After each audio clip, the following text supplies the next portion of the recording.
Stand for the jury.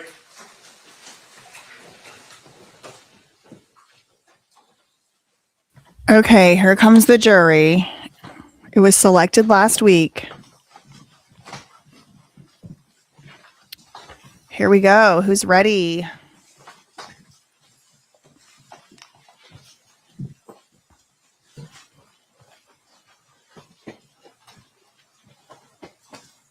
You may be seated. I got two different streams up, one Law and Crime and one Court TV. All right. You may, did the party stipulate to the presence of the jury? Yes, Your Honor. You may be seated. Ladies and gentlemen, welcome back. Hopefully you were able to get everything situated over the long weekend, and we look forward to proceeding with trial. Before we get started, we do need to have you sworn, so if I could have you all stand and raise your right hand, we'll proceed with that. Let's go. You and each of you do solemnly swear that you will well and truly try the case at issue and a true verdict render according to the evidence, so help you God? Thank you. You may be seated. All right. Thank you, Jessica, and thank you, ladies and gentlemen. At this time, we're going to turn to opening statements. Mr. Blall, are you ready to give your opening statement at this time? Yes, Your Honor. You may proceed whenever you're ready. Here we go.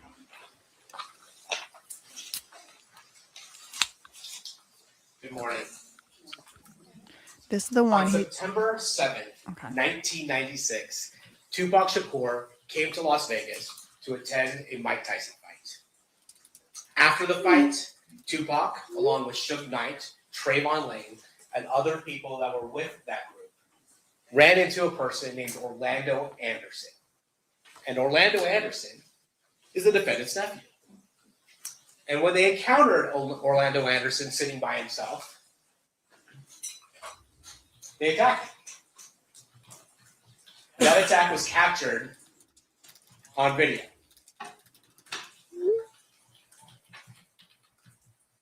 Look. Then, a few hours later, Tupac Shakur and Suge Knight drive down Flamingo Road to Club 662, where Tupac is scheduled to perform a concert. Then 2.5 hours later, after Tupac and Suge engaged in the beating of Orlando Anderson, they are gunned down. Tupac is gunned down in a drive-by shooting from a white Cadillac in an act of revenge. During those 2.5 hours, you will learn that the defendant was escalating and planning the retribution for the beating of his beloved nephew. Now, let's be clear.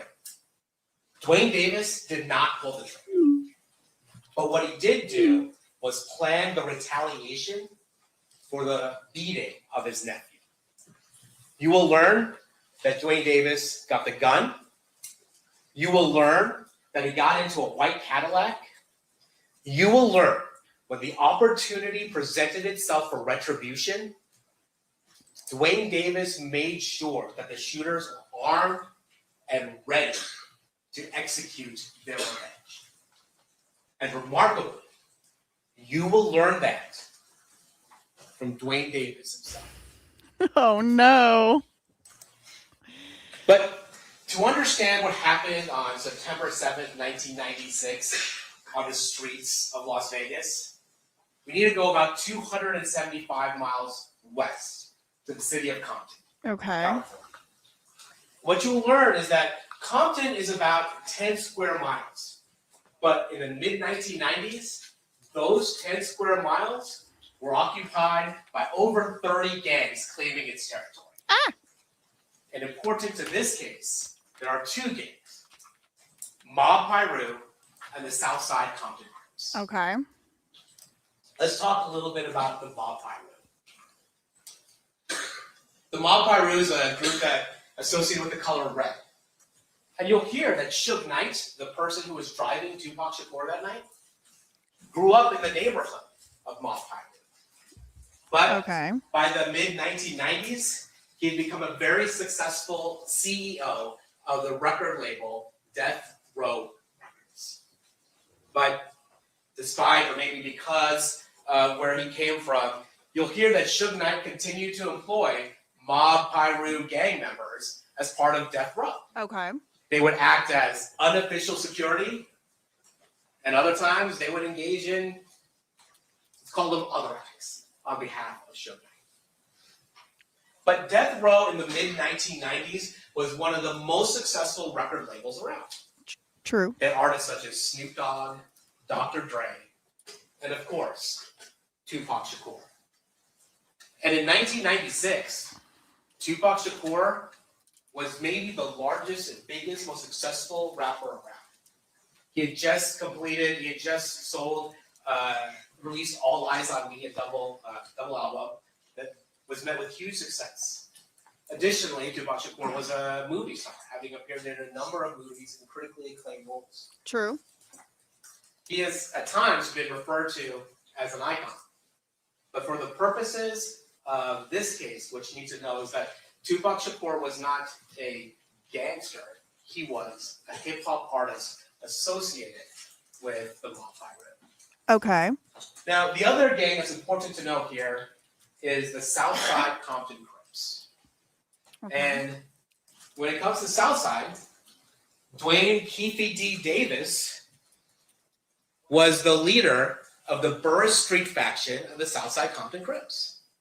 And while Suge Knight rose to prominence in his neighborhood due to the money that he was bringing in through the music industry, Dwayne Davis rose to prominence in his neighborhood because he was a very successful, large-scale drug trafficker. Oh. And you will learn that that is how one moves up in the world of gangs, by Oh. bringing in money to the neighborhood. The other thing you'll learn is that Orlando Baby Lane Anderson was his nephew and also a highly respected member of the Southside Compton Crips. Now, as part of this case, you're going to hear another name, Eric Zip Martin. Now, Eric Zip Martin is not a member of the Southside Compton Crips. In fact, he's based out of New York. He's involved in the drug trade and knows Dwayne Davis as a result of both their involvements in the drug trade. Dwayne Davis from the West Coast, Eric Zip Martin from the East Coast. And one of the connections that Dwayne Davis gets through his association with Zip Martin is with Sean Puffy Combs, who was then the CEO of Bad Boy Entertainment. Sean Combs wanted some security when he came out to the West Coast. Oh He no. was worried about Mob Piru. He was worried about the members of Death Row Records. And so Dwayne Keefe D. Davis agreed to be around to act as unofficial security for Sean Combs and his artists when they came out west. In order specifically to ensure there are no problems with Mob Piru and Death Row Records. And this took a rivalry between Mob Piru and Southside Compton Crips and escalated it. Okay. And those tensions boiled over in the Lakewood Mall in the summer of 1996. There, you'll hear that Trayvon Lane, a member of the Mob Piru, associated with Death Row Records, was there with other members of Mob Piru in order to do some shopping. Lakewood Mall was a mall nearby Compton. You'll also hear that Baby Lane Anderson, Orlando Anderson, the defendant's nephew, was there. Now, Trayvon Lane that day was wearing a chain with a Death Row medallion. And there was a fight that occurs between the Mob Piru group and the Southside Compton Crips. Okay. And at one point, that chain is pulled off Trayvon Lane's neck. Now, what happened to that chain is an issue of much dispute. Not everybody agrees with it. But the act of disrespect of pulling the Death Row chain and the brawl that occurs further escalates this heated rivalry. And what you'll learn is that these two men, Trayvon Lane and Orlando Baby Lane Anderson, they encounter each other again, this time in Las Vegas. So that brings us back up to September 7th, 1996, here in Las Vegas, Again, Mike Tyson is fighting Bruce Seldon. He disposes of him in less than a round, in a round. Doesn't take a full round. And then after the fight, Tupac Shakur, Suge Knight, and the people that are here with, they leave. And among his group is Trayvon Lane. And that is why this fight occurs. Trayvon Lane and the Death Row group sees Orlando Anderson standing by himself, and they decide to attack him in retribution for what happened at the Lakewood Mall. You'll see Orlando Anderson's on the bottom of that group. You see security coming, trying to break this up. And then you'll see Tupac Shakur, Suge Knight, Trayvon Lane, and that group exit the MGM. Now, Orlando Anderson was by himself because when Dwayne Davis purchased the tickets for the Bruce Seldon fight, he got them through a scalper. So everybody that came with Dwayne Davis were seated separately throughout the fight. Oh, and so Lord. Orlando Anderson was at that time by himself. You'll see that Mr. Shakur, Mr. Knight, and his group leave the MGM Grand. There they go. They leave him. And you'll see that Orlando Anderson, after being held by security, is questioned for a bit, asked if he wants to press charges. He decides he doesn't want to participate in any type of prosecution and that he doesn't need medical attention.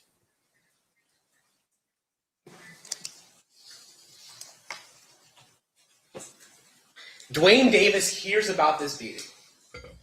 And what you will hear is that in his world, there is no question that a response is required.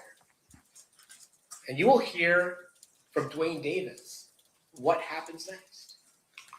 Because what happened over the next 2.5 hours is something Dwayne Davis would later describe himself in the secret 2008 interview from his attorney's office with the federal task force. What an idiot. And we'll talk about that interview and the circumstances surrounding that later.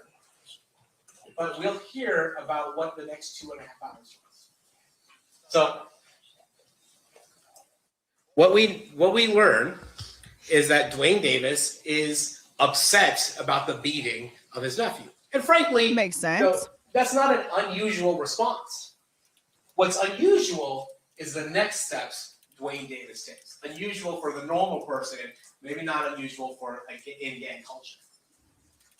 Dwayne Davis decides he is going to organize a retaliation, that this beating cannot go unanswered. Then he runs into a person named Zip Martin. Remember the Zip Martin that was a connection with Bad Boy Entertainment in New York? And Zip Martin tells him that he has a gun and that he can come help him out. Hey, where do you go to?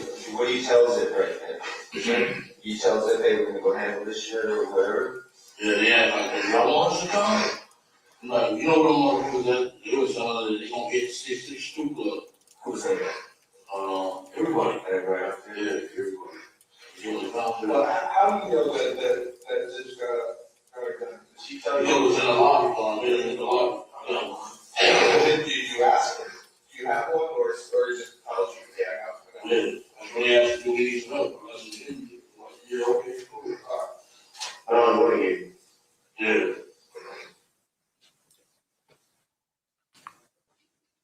So later, Dwayne Davis organizes 2 vehicles to go over to the 662 Club. Before that, he gets the gun from Zip Martin. He goes out to his Mercedes-Benz, gets the gun from Zip Martin. And then after some time, he assembles 2 cars to go to 662 to violently confront Tupac Shakur and Suge Knight for the beating of his nephew. And you'll hear that Dwayne Davis wasn't initially in the white Cadillac. He goes into a van, and Orlando Baby Lane Anderson, they go in a white Cadillac, and they go to Club 662, waiting for Tupac Shakur, waiting for Suge Knight, waiting for this violent confrontation. And what you'll learn is that Tupac Shakur and Suge Knight don't show up while they're there. We went up to 626, they didn't show up. We waited about 15, 20 minutes, they didn't show up. So it's like, let's go get some liquor. We stopped at the liquor store. So what you hear Dwayne Davis say is he got out of the van and goes into the Cadillac. And the plan at that point is to go to a liquor store, get some booze, and then go back to the Las Vegas Strip and party. What the original intention was before Orlando Anderson was beaten at the MGM Grand. But on the way back to the Las Vegas Strip, they see a caravan of cars. And that caravan included Tupac Shakur and Suge Knight. And in that white Cadillac, before the shooting occurs, Dwayne Davis explains that the driver is Terrence T. Brown. In the rear driver's side is DeAndre Dre or Big Dre Smith. Nice. I'm glad they're doing In this. the rear passenger side is Orlando Baby Lane Anderson. And Dwayne Davis himself, KBD, is in the front passenger side. And this is how Dwayne Davis explains the murder of Tupac Shakur. Yeah. He's a little bit short right there. Then we came up Harlem at the Las Vegas Boulevard. And shit. Here they come that BMW and we can't corner. And brawls, Tupac! I'm like, there you go. Made the U-turn. We wasn't supposed to make it. Just on the U-turn. They was in the middle lane. We just pulled up on the side and checked every car to see where they was. So what directed your attention to him was some girl shouting at Tupac? Tupac, he gave us another way. Otherwise, they would have gone away. He all ran out the way. You know how they do. They was and we gone. You did a U-turn, so then you pull alongside of it. You guys are in the car. Have you already handed the gun at this point, or at what point have you handed him the gun? I thought he was going to pull on my side. No, that's one of them neck going to the out for him. You know. He pulled on his side. So you were fitting a blast if you had to, or you were just? Yeah, we would have been on my side, I would have. Okay. So you hand the gun to the back seat. Yeah. You hear me? I gave it to Dre. Dre was like, no. And Lane's like, dude, fuck. So what you hear Dwayne Davis admit that as they see I'm glad he's going to tell us what he's saying because I have no idea. Tupac Shakur and Suge Knight driving to Club 662, Dwayne Davis, along with Terrence Brown, DeAndre Smith, and Orlando Anderson, decide to make a U-turn, confront Tupac Shakur and Suge Knight. Dwayne Davis has the firearm. It's a firearm he got from Eric Von Zit Martin, and then he passes it to the back. Dwayne Davis says that if they were on his side, if Tupac Shakur and Suge Knight were on his side of the vehicle, he would have shot them himself. But because they were on the other side, he handed it to DeAndre Smith. DeAndre Smith, according to Dwayne Davis, did not want to shoot at that time. So Orlando Anderson shot into that car. Dwayne Davis explains this over and over again. Literally, on the street. Okay, Lane starts blasting. You say Suge looks over, he sees you. He looks right at you. Are you nervous? I just know he does something to say, you know. When he looks over at you, and then, Tupac's busy getting shot. And the story is Tupac's trying to either get out In the of back seat or something. Yeah, what do you see happening inside that Jump car? in. I see the bullet going, sure, yeah, I thought he was dead. He was straight or something in the head or something. A piece of glass went into his neck right here. Yeah, the thing in the head. A little gray. I thought he was dead. Okay. I'm sorry, you guys stop the two girls, they both stop the car and they don't get off? Yeah. And we made the right. Okay, but he stopped what you said, why you cool, let off, yeah, We made the right and some all the Seabury and phone. Stupid bitches. We shot their window around and they stopped. So Tupac's trying to jump in the back seat. And what Suge was, nothing. Girl, I'm going to need them to give us a transcript of whatever in the hell is going on in that recording. couldn't really help because he was too big, you know. And One other thing Dwayne Davis talks about during the murder of Tupac Shakur is that there's a car full of women. I think he calls them broads at one point. Car full of women who are there as well. And you're going to hear from one of those women. And what she's going to tell you is that she disagrees slightly with Mr. Davis's rendition of facts. They were, in fact, communicating with Suge at Tupac's car, but they weren't talking to Tupac, they were talking to Suge. And what she says is she hears gunshots, she sees the white Cadillac flee, and then what Dwayne Davis interprets as them chasing her, she'll tell you is them just panicking and trying to get away. But she will say they inadvertently follow Dwayne Davis and the other people in the white car as they are fleeing. Look at him. He looks scary. After Suge Knight and Tupac Shakur's vehicle is shot, Suge Knight makes a U-turn and heads back to the Las Vegas Strip. The car ultimately can go no further and stops.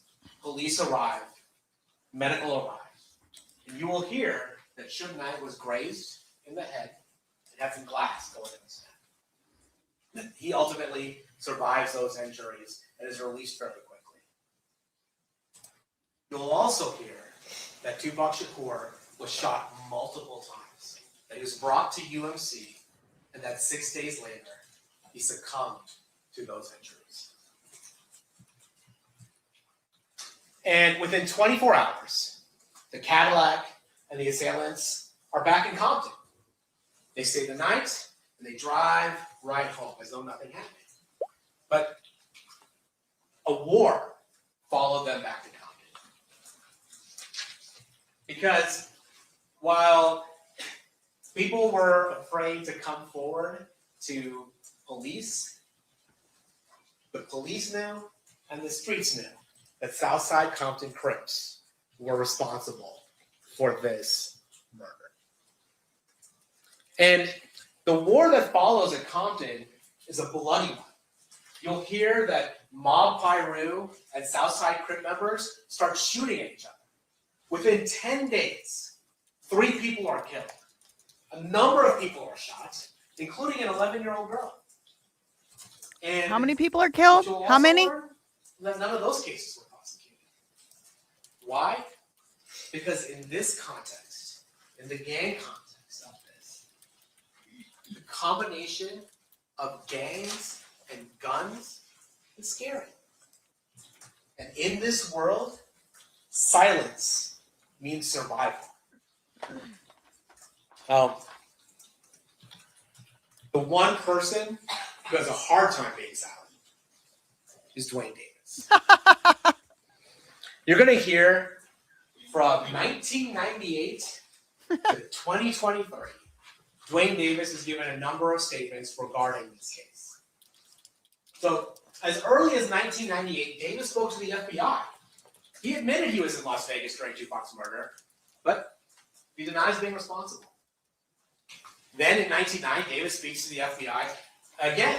And these aren't interviews that are focused on the Tupac Shakur murder. These are interviews regarding drug transactions and drug trafficking. But he does say that Tupac does come up, and Dwayne Davis admits to being in Las Vegas for Tupac Shakur's murder. Says he wasn't involved, but he was mad about the fact that Orlando Anderson was beaten, and that his plan was to handle it in Compton had Tupac survived. Then in 2008, the interview of clips we've heard today, in a secret interview with the federal task force, Davis admits to his role in the murder of Tupac Shakur. And we do need to talk a little bit about this 2008 federal task force. Okay. Because what this task force is investigating is not the murder of Tupac Shakur. Biggie. What this task force is investigating Notorious. is another rapper. B.I.G. A rapper by the name of Christopher Wallace. Somebody who was known as Biggie Smalls, so the Notorious B.I.G. Christopher Wallace got murdered 6 months after Tupac Shakur was killed. And there was some allegation that the LAPD might have been involved. So a federal task force was formed to determine what happened to Christopher Wallace. And the interesting thing about the murder of Christopher Wallace is that Christopher Wallace is killed leaving a party in LA. Also at that party, Dwayne Davis. Christopher Wallace there was a suspect vehicle that involved a Chevy SS Impala, and Dwayne Davis happened to own a Chevy SS Impala. But so Now, did a lot of people. As a result of that, the task force decides, well, let's look at Dwayne Davis. And the thing we know about Dwayne Davis is that he trafficked narcotics. And so they were able, through a CI and an undercover, to have a drug transaction with Dwayne Davis. And as a result, Dwayne Davis now has a case, a big trafficking case. And so the federal task force approaches Dwayne Davis and his attorney, and they say, hey, look, we want information regarding the murder of Christopher Wallace. That is what we are trying to investigate. Okay, that's biggie. And what Dwayne Davis says is, I don't have any information about that thing, but I can tell you about what we did. I can tell you about Tupac. And that's what he does. He tells a federal task force that about his involvement, what you've heard, his orchestration of the murder of Tupac Shakur. That secret conversation, that proffer, was secretly reported and released later. In 2009, Davis is being so helpful to federal authorities Oh no! that he actually flies out to New York to try and get Zip Martin to implicate himself in the Tupac Shakur murder. Zip Martin at that time was dying of cancer, was out of the game, and really did not engage with Dwayne Davis. Okay. In 2009, though, Dwayne Davis gives an interview to Las Vegas Metropolitan Police Department Detective Dan Long. Now, Dwayne Davis is more guarded in that interview. It is a different setting than the interview of 2008. It's not a secret proffer agreement. But Dwayne Davis does admit a number of things. That he was in Las Vegas, that he was mad about Orlando Anderson getting beat, that he was the boss, that he was in the white Cadillac, that he procured the firearm that ultimately killed Tupac Shakur. Then, in 2011, the landscape changes. Because in 2011, Greg Kading, the guy who was leading the task force in 2008, the guy who organized the secret proffer between Dwayne Davis and the federal task force, he leaves law enforcement and decides he's going to publish a book about his investigation into Biggie Smalls, the guy who was killed 6 months after Tupac, and Tupac Shakur. And what he puts in the book is that Dwayne Davis confessed to the murder of Tupac Shakur. The book tells the story about Davis' admission, about himself, but it also tells the story of Dwayne Davis telling about his nephew's involvement in the murder, about Big Dre's involvement in the murder, about Terrence Brown's involvement in the murder. And this is a problem for Dwayne Davis, because that meeting was supposed to be secret. And now his cooperation with federal authorities is open to the world. Not only that, Greg Kading is now profiting off Dwayne Davis's life story.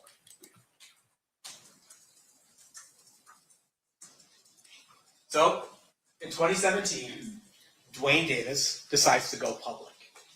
He's approached by the producers of a show called Death Row Chronicles that appears on BET. And this is just a small portion of what he says is his motivation for appearing. When I went in TV days, I was a copy, kingpin, drug dealer. I'm the only one alive that really can tell you the story about the Tupac Shakur. People have been pursuing me for 20 years. Newspapers, magazines. I'm coming out now to tell the story because I got cancer. I got nothing else to lose. All I care about now is the truth. He had something else to lose, turns out. Dwayne Davis says, all I want to do now is tell the truth. Okay. And in the 2017 public interview, he's a little evasive, but he admits to being the boss. He admits to being in the white Cadillac. And he admits to be part of the murder of Tupac Shakur. And when he says he's the only person that can tell what happened, he's right. Because by 2017, Terrence Brown is deceased. DeAndre Smith is deceased. Orlando Baby Lane Anderson is deceased. Look, everybody dead from in the car. Terrence Brown was murdered in an unrelated incident. Orlando Anderson was murdered in an unrelated incident. And DeAndre Smith died from health issues. Remarkably, DJ 2019, Fed. Dwayne Davis then decides he's going to publish his own book. And with regards to the book, it is certainly a lot of self-aggrandizement. But again, the core remains. He was mad about Orlando Anderson about the beating of Orlando Anderson, his nephew. He was in Las Vegas. He got the gun. He was in the white Cadillac, and he handed the gun to the sheriff.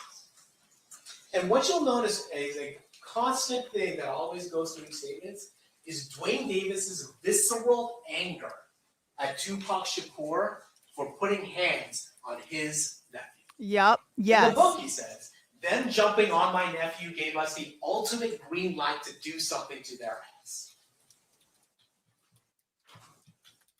Then Dwayne Davis decides that he's going to do public interviews regarding his role in the murder of Tupac Shakur. So you ended up getting in the car with Baby Lane and them? I got in the car with them, yeah. We ran into them, went to the light on Sunset and Flamingo, and dude, we acted like he was in a parade or something, that nigga, and that BMW, hanging out with him, hey, it's Tupac, and them bitches, Is this man speaking English? they was hollering for him. Yeah, they were that motherfucker. They came up on the side of him. Oh, shit.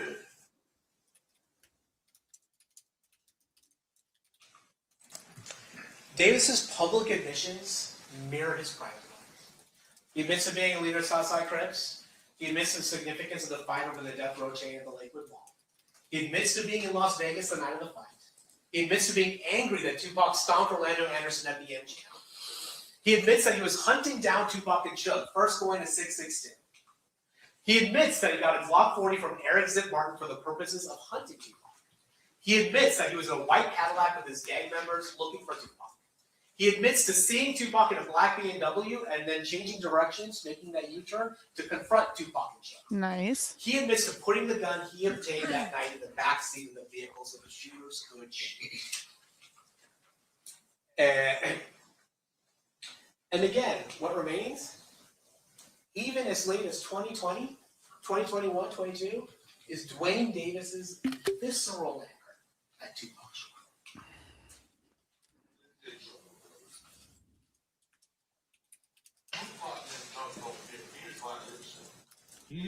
My nephew never jumped on no fucking Tupac. Come on, man. Tupac was wrong with two motherfucking shoes.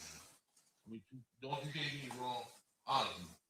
I mean, yeah, I think he could have, reacted in a better way. You listen, you don't think that man is wrong? He could have reacted in a better way, I guess. I'm talking, Vlad is his fucking biggest fan. He admitted that man is wrong, man. He's Come on, wrong, man. man. But that was only done out of loyalty, man. Okay, thank you. I appreciate that. He never jumped, my nephew didn't jump on it. He jumped on my nephew. He's still belligerent over it. My nephew was a fucking kid. He was a grown ass man. You know what I'm saying? But didn't your nephew beat somebody else up? Kid. That's why he had on the channel. So that's okay? Kid, you know what I'm saying? They was wrong. My nephew never jumped on him. They jumped on my nephew. My nephew didn't throw a punch, man. Shit was wrong, dude. Jumped on the fucking kid, dude. And this anger is not just demonstrated publicly, but you will hear as recently as 2024. Ooh, look at his face. Privately, in a conversation with his son, he talks about his feelings about Tupac Shakur, nearly 30 years after the murder. Before that dude was all way out there before him, dude. Oh, he got the ring and put him off. Oh, he is a little bad. No, that.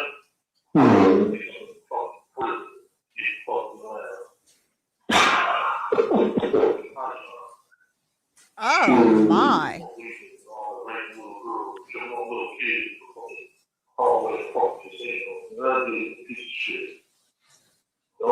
Everything like this is way little, but yeah.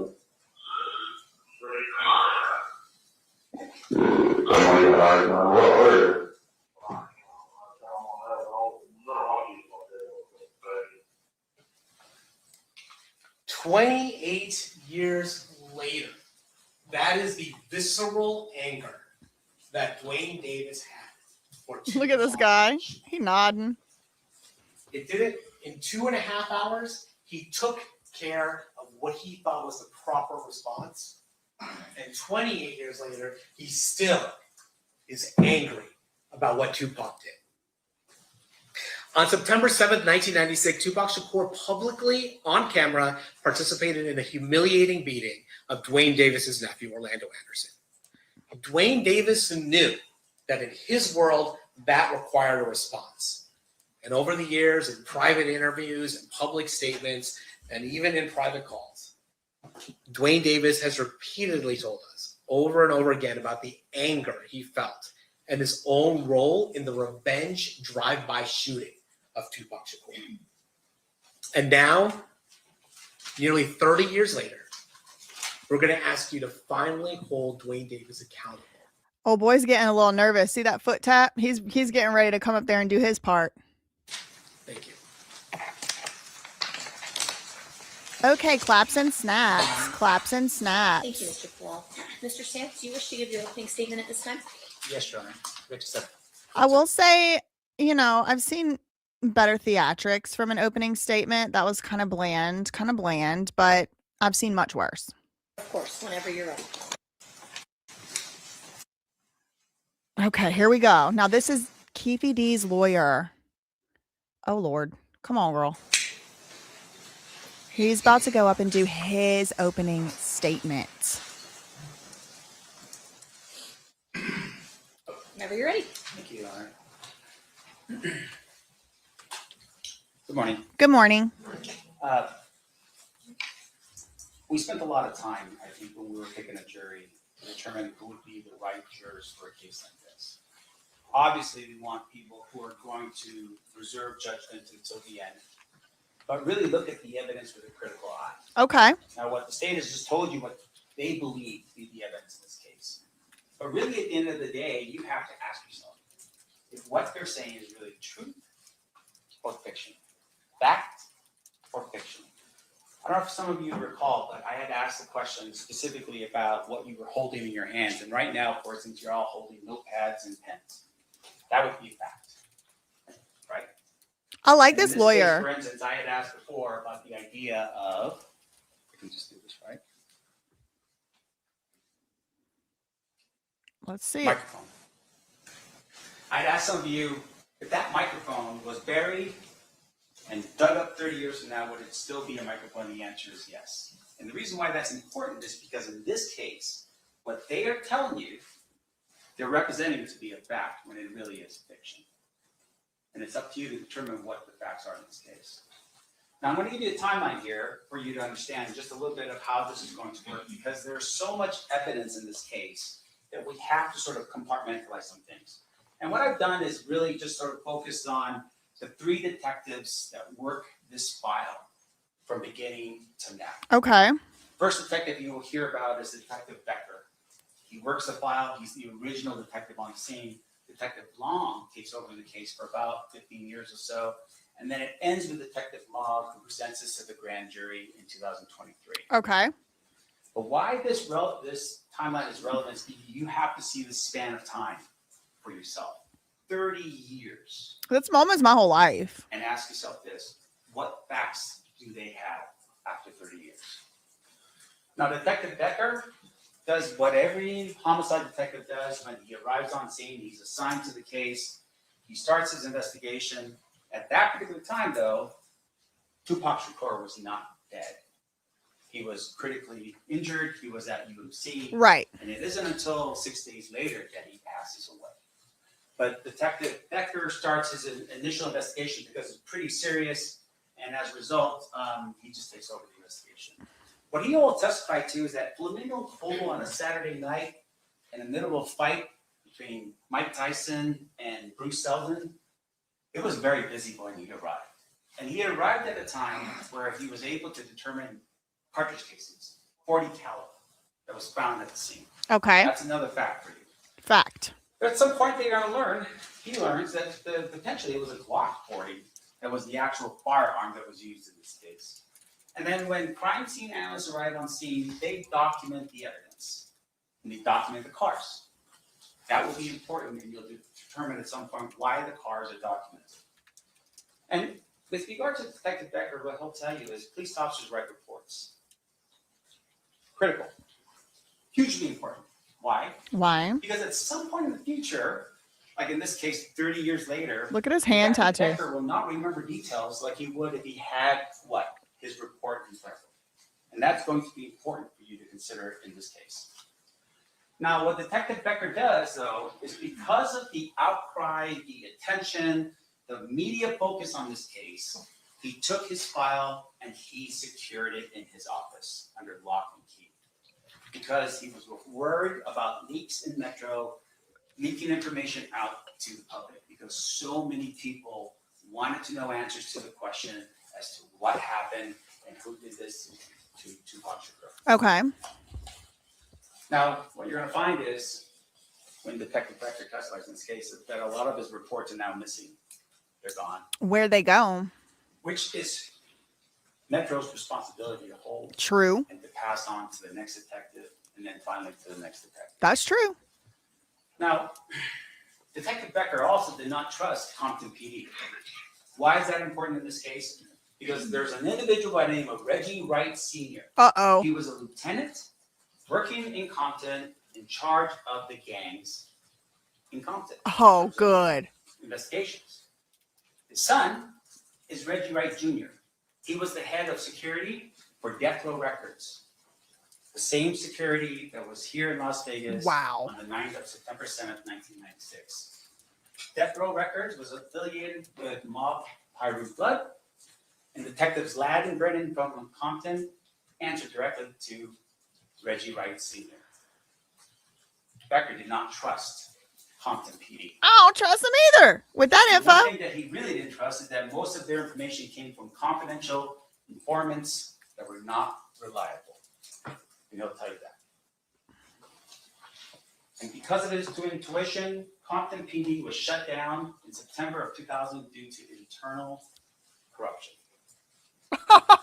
Oh, He just no. evaporated the police department and the sheriff's department for LA County absorbed the responsibilities for the police department in Compton because of the corruption that was there.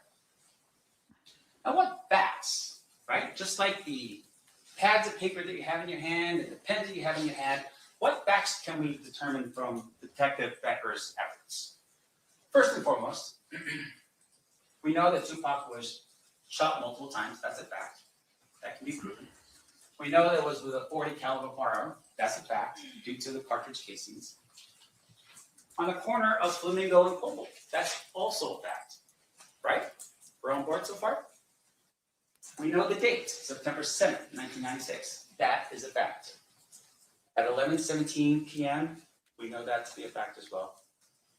And then finally, that he was in a vehicle during the rush of night, and that Tupac died 6 days later. Those are facts that will not be refuted by anybody in this courtroom during the time we spend together. But here's the one thing.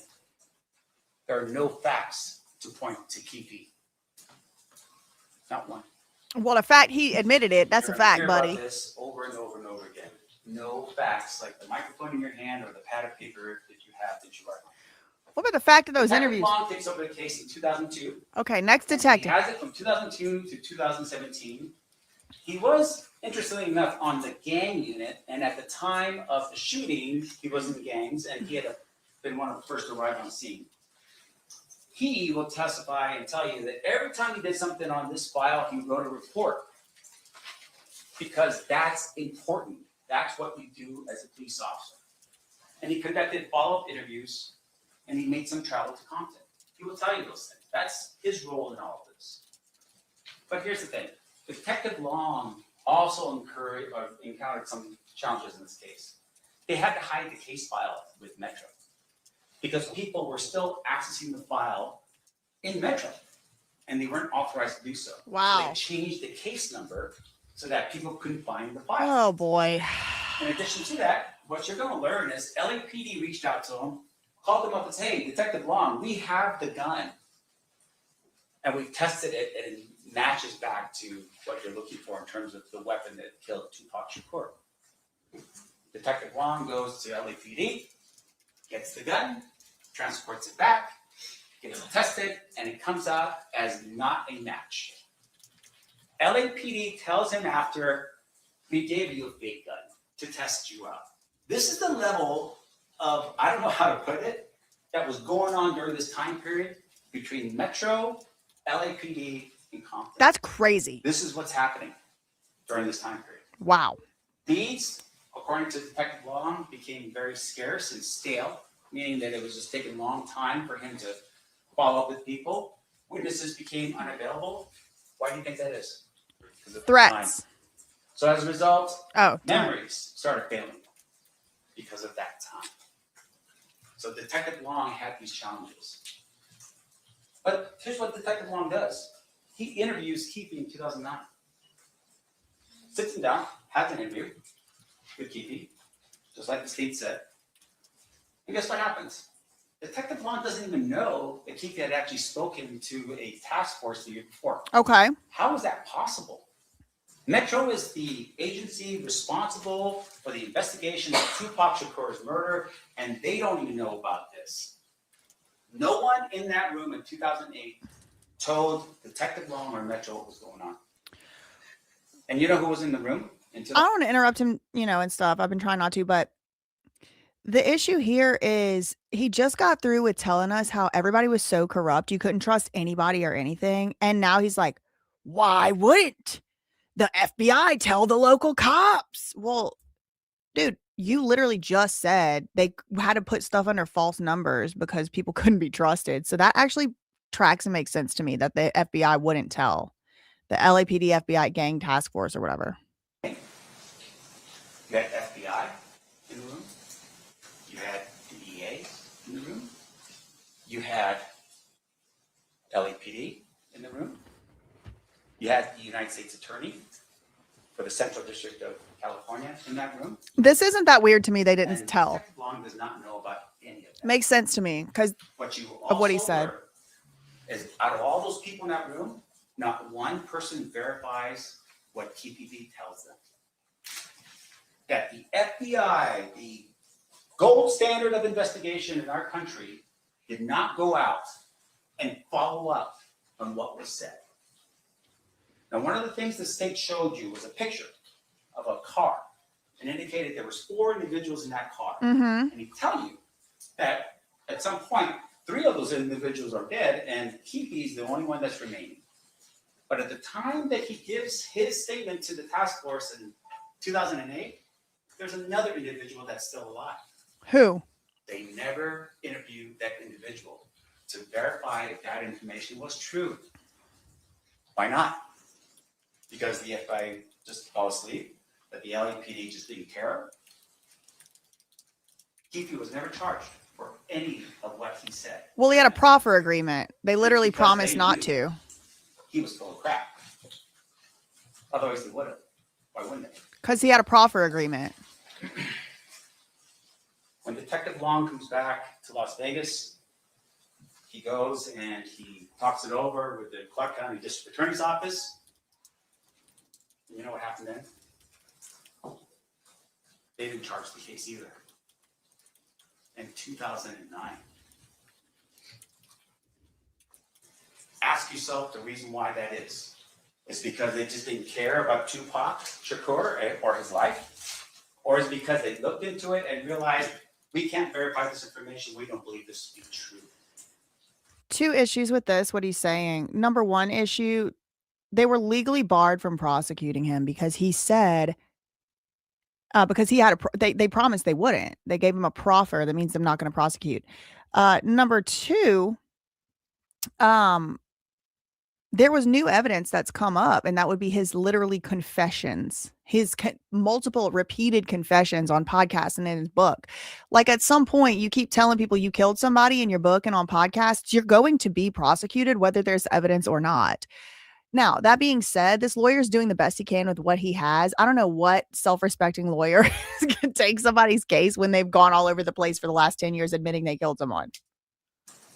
Why would the Clark County District Attorney's Office not charge him in 2009? Now, what facts do we get out of Detective Long based upon what he did for those 15 years? We don't have any facts. Outside of statements made None. allegedly by PPD, I and like other this people, lawyer. we don't have anything to verify any of that information. Not one single thing to corroborate the statements made by that man in 2008 or 2009. Not only by Metro, but by the FBI. That's got to be a humiliating position to be in. Your whole defense is, Your Honor, my client's a liar. By LAPD, by the DEA, by the United States Attorney's Office. No one corroborates any of this.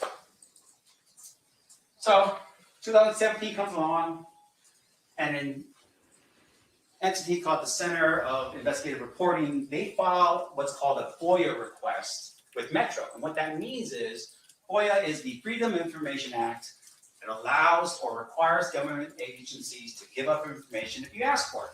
Yeah, That's the point, is to be transparent. right. And people wanted to know what was going on with the murder files. This is 2017. This is years after any of the statements that were made and anything else. Where's the investigation? What's going on? Well, Metro said, no, we're not going to give it to you. So in 2018, the Senate turns around and files a lawsuit against Metro to force them to give them the file, to show them what work had you been doing over, at that particular point, I don't know, what's that, 20 years? That's when Detective Mogg enters the picture. What you will learn is that Detective Mogg basically says, I'm here just to close out the case. He's not here to solve the mystery of who killed Tupac. So with everything you have in front of you that you're now hearing for the first time, Good point. in terms of the statements that were made in 2008, 1998, 1990, whatever, Detective Mogg comes along and says, I'm just here to close out the case. That's his role. And what you're going to learn is Detective Mogg received a copy of what's called the Death Row Chronicles in 2018. It's not a deposition. It's not testimony under oath. It's edited and it's done for instrument purposes. He receives a copy of it. You know what happens when he receives that copy of the interviews that the state has basically shown you in this case? No charges filed. Yet. Why? So, Keefe writes a book, allegedly. Right? Allegedly. He writes his book called Conquer Free Legend in 2019. He started playing in their What happens? face. Well, right? Even he confesses to it. What you find is no charges filed. What is going on? District Attorney's Office doesn't want to charge the case. No charges filed when the interview happens. No charges are filed when the book is written. What is going on? 5 years goes by. And nothing is going on with the case. Right. But Detective Mogg says he's closing it out. Detective Mogg turns around and applies for what's called a search warrant. Now, what a search warrant is that in July of 2023, around that time period, a search warrant requires a police officer to get permission from a judge to basically violate the sanctity and privacy of your home. That's true. That is true. Right? There's got to be legal reasons for it. He's got to go through that process, and he's got to ask permission from a judge in order for him to get that. And what he does in that search warrant application is he assures the judge, hey, what we are looking for is in the home. The thing that's going to help us solve this crime, who killed Tupac, is in the home. And he signs an affidavit, and that's important. I want you to remember this. He signs an affidavit attesting to what he's saying to this judge to be true. They be lying in them sometimes. Y'all know they do. What he says is, Medina I Dore. think we have evidence in Keefe B's home that will solve the murder of Tupac. So up until this point, they've got all these statements, they can't be corroborated. So now they're saying we have evidence in this home that we think probably is in the home. And as a result, we're going to find this evidence. It's going to help us solve this case. What I'm going to tell you right now is they don't find it. And in the meantime, Detective Mogg retires. He now becomes Mr. Mogg. And Mr. Mogg goes to the grand jury. And in the grand jury, it's a secret proceeding. We're not there. The defense, isn't sitting like we are here. It's just the prosecutors. There's a panel of people called the grand jurors, and you have people come up and they testify under oath. And there's really no way for the defense to challenge any of it because it's done in secret. Right. They're not allowed to even have a lawyer. But in this particular case, Mr. Mogg is sworn to testify truthfully. And you know what Mr. Mogg does? He just reads pages of the book into the record. He doesn't do any more in terms of an investigation than read pages of a book into the record. He never documents in any of his efforts any verification of the book before he reads it into the record. He walks up, gets on the stand, and reads the book as if it's the gospel truth. I visit the Book of Mormon, girl. And that's what he does. He treats that book like it's fact. Now, what you're going to find out about Mr. Mogg is that he never wrote a report. So when he took over the case in 2017, all the way up until when he retired in 2023 and was in front of the grand jury, he never wrote a report. Not one? Ever? Not one time. Not like Detective Becker and not like Detective Long. And not like any other police officer Why? who does their job.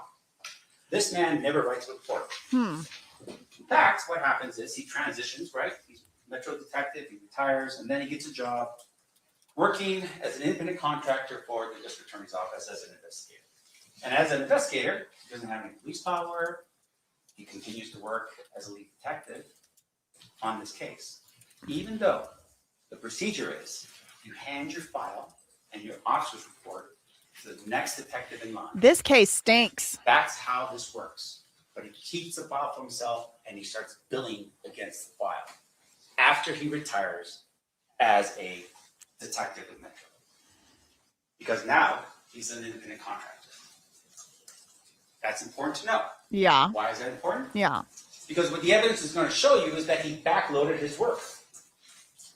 And when he finally writes a report, it's not an officer's report, it's an investigative report that spans from 2018 to current, and we just received it about 5 weeks ago.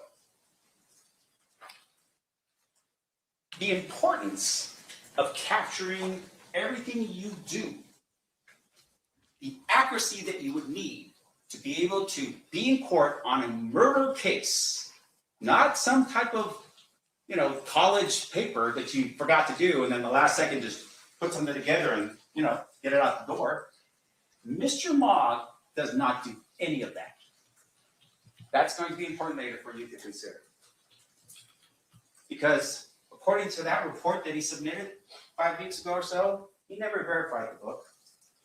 According to that report, he never investigated any of the alternate theories that were out there, and you're going to hear about those alternate theories. There are people who have developed over time answers to the question, who did this and why? Mm-hmm. He never looked into any of it.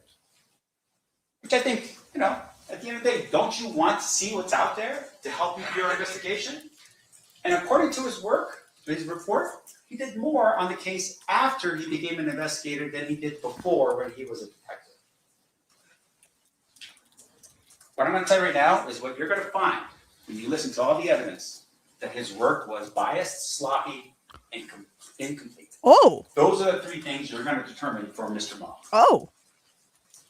Now, because of the fact that in terms of the evidence itself, he doesn't have much, the state's going to lean pretty heavily on their witnesses. I'm going to give you a sampling of the type of people you're going to run across in this trial based upon their witness list in this case. First person is this guy named Reggie Wright Jr. He's remember, the security company for, thank you, for Death Row Records. And what he is a felon. A what? Second of all, you're also notified that he's a former Compton police officer. He worked for Compton PD And for his about 5 dad. years, and apparently he got disabled. At some point, he becomes a felon. You're going to learn about that. And his father, like I said before earlier, Reggie Wright Sr. was the head of the Compton PD gang unit. What you're also going to learn about Reggie is that, once again, he was supposed to be protecting Suge Knight. Where was he the night of the shooting? In addition to that, he orders his security team to not carry firearms the night of the shooting, before the shooting took place. What you're also going to learn is he wasn't even around when the shooting occurred. So the principal, meaning the person he should have been protecting the most, would have been Suge Knight, the head of Death Row Records. This man was nowhere to be found. He was sitting at a club called 662 down the street, waiting for Suge to show up, while he left his people that were working for him unarmed in the vehicles behind Suge Knight. And when push comes to shove, Wow. he orders his people to lie to police during their investigation. This is going to be the witness list. Reggie Wright Jr. first. That's going to be called by that. That guy's going to be called by that. In addition to that, when everything was said and done, Suge Knight went to prison because he was not supposed to be in a fight in Las Vegas. He violates his release. Guess who takes over Death Row Records? Who? Reggie Wright Jr. Reggie Wright Jr. Oh, Now, the drama. Is also going to bring in other people with unreliable positions, including criminal histories, financial motivations, and inconsistent statements. That are the people and the quality of the evidence that you're going to listen to in this case. Just to give you another example, there's going to be an individual by the name of Devonta Dirt Rockley. Who is he? He's been a paid informant for years. A paid You're gonna informant. hear that they have paid him to be an informant. He will, of course, say whatever he needs to say to avoid his own criminal actions. Girl. But his testimony will be inconsistent. And that's what you have to really rely on. Is what exactly is he going to say, and can you even believe it? In addition to that, you're also going to learn about a disgraced LAPD detective by the name of Greg Cady. Disgraced. The state told you about him. He wrote a book. He benefited off of what was happening with regards to TV. Now, Greg Cady, he stole the file.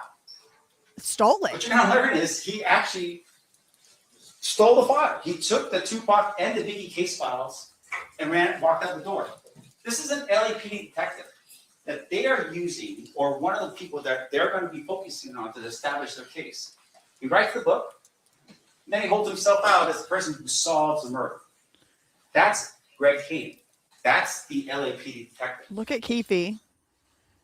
Now, what you're also going to learn is Greg Cady, when he was a detective with LAPD, was basically caught manipulating witnesses. And because he was caught manipulating witnesses, it led to cases being overturned as a result.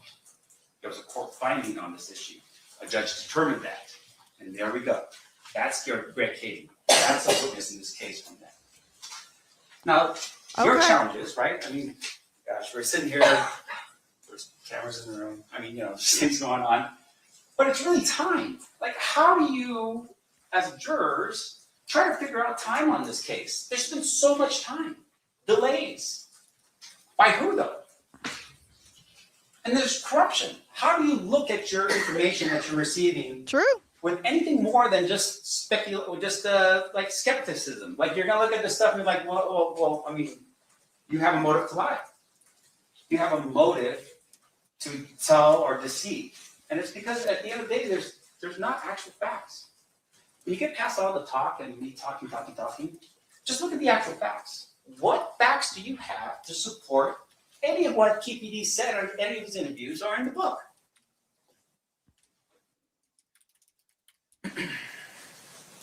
When you look at this relevant timeline again, and you see the length of time, ask yourself, what facts do they have to even put KPD in a car? I say we Las get Vegas Diddy out here on for September this. Let's just try him. 1996. What facts? when you look at the video that happened at the MGM, look for him. Try to find him in there. Try to find any of the other individuals. Remember, he said there's 3 individuals in the car with him and Orlando Anderson. Orlando's in the video because he's getting beat up. Find any of those other individuals on the videos of the MGM. Look for evidence that shows that Kiki was even in Las Vegas on the night of the fight. Receipts, credit cards, a picture of him standing next to somebody else, maybe watching the fight from another casino. Something. Give me something. In the book, you're going to learn that Kiki says that he was at the fight. He was sitting on the second row. He was sitting with all the celebrities, and he's dressed in his finest gear. There's not one iota of proof that he was ever at that fight. But you know who does show an iota of proof that he was at the fight? Suge Knight. Suge Knight was raided, and at some point, there is a ticket stub to that fight, the Tyson versus Selden fight with Suge Knight's possession. Because he went to the fight. And you would think, a fight like Is this man's theory of the case that Suge Knight killed Tupac from inside the car? Would that mean Suge shot his own self too? That don't make no sense. I hope that's not the theory. you want to show everyone that you were at the fight. There's no evidence at all that man was even at the fight.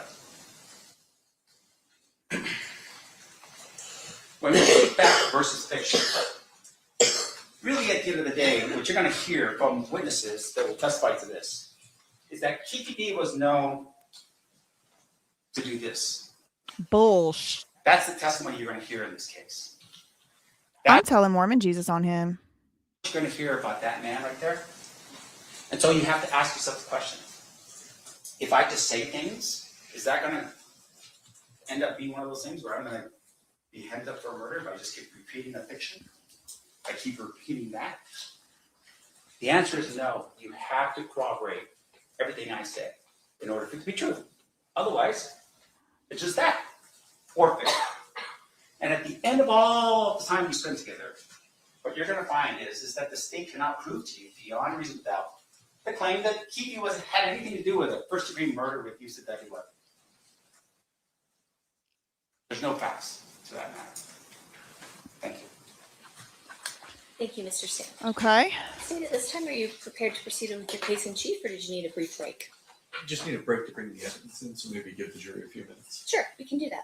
All right, ladies and gentlemen, at this time, we are going to take a 15-minute break. Okay. During this recess, you are admonished not to talk or converse amongst yourselves or with anyone else on any subject connected to the trial, or read, watch, or listen to any report or commentary on the trial of any person connected with this case by any medium of information, including without limitation, newspaper, television, the internet, and radio, or form or express any opinion on any subject connected with the trial until the case is finally submitted to you. We'll have you guys back here at 11 a.m. Please rise for the jury.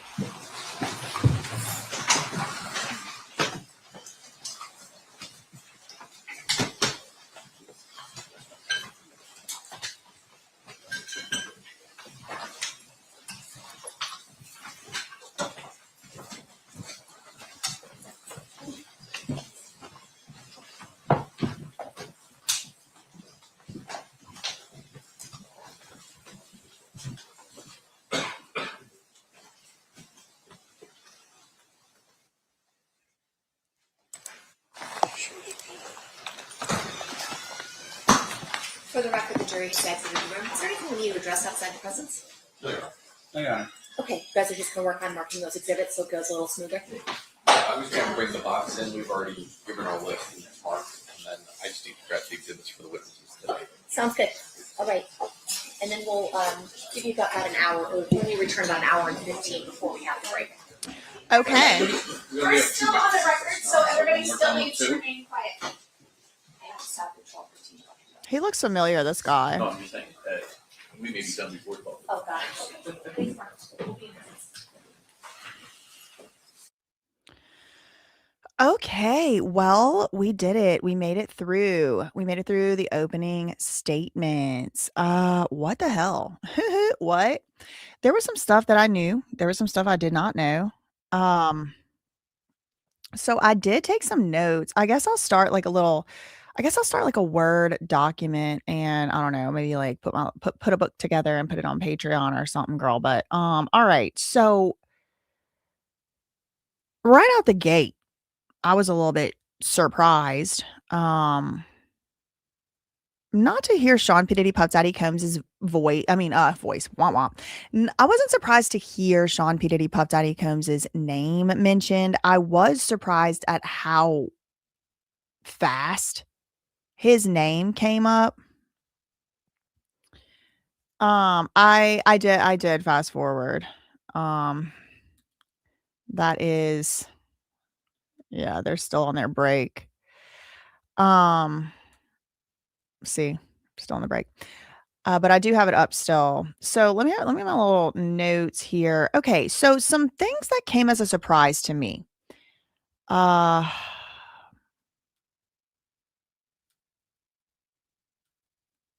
on, I'm scrolling through my thing. That Detective Mogg, never wrote a single report. That feels like impossible. Never wrote a single report ever in this case.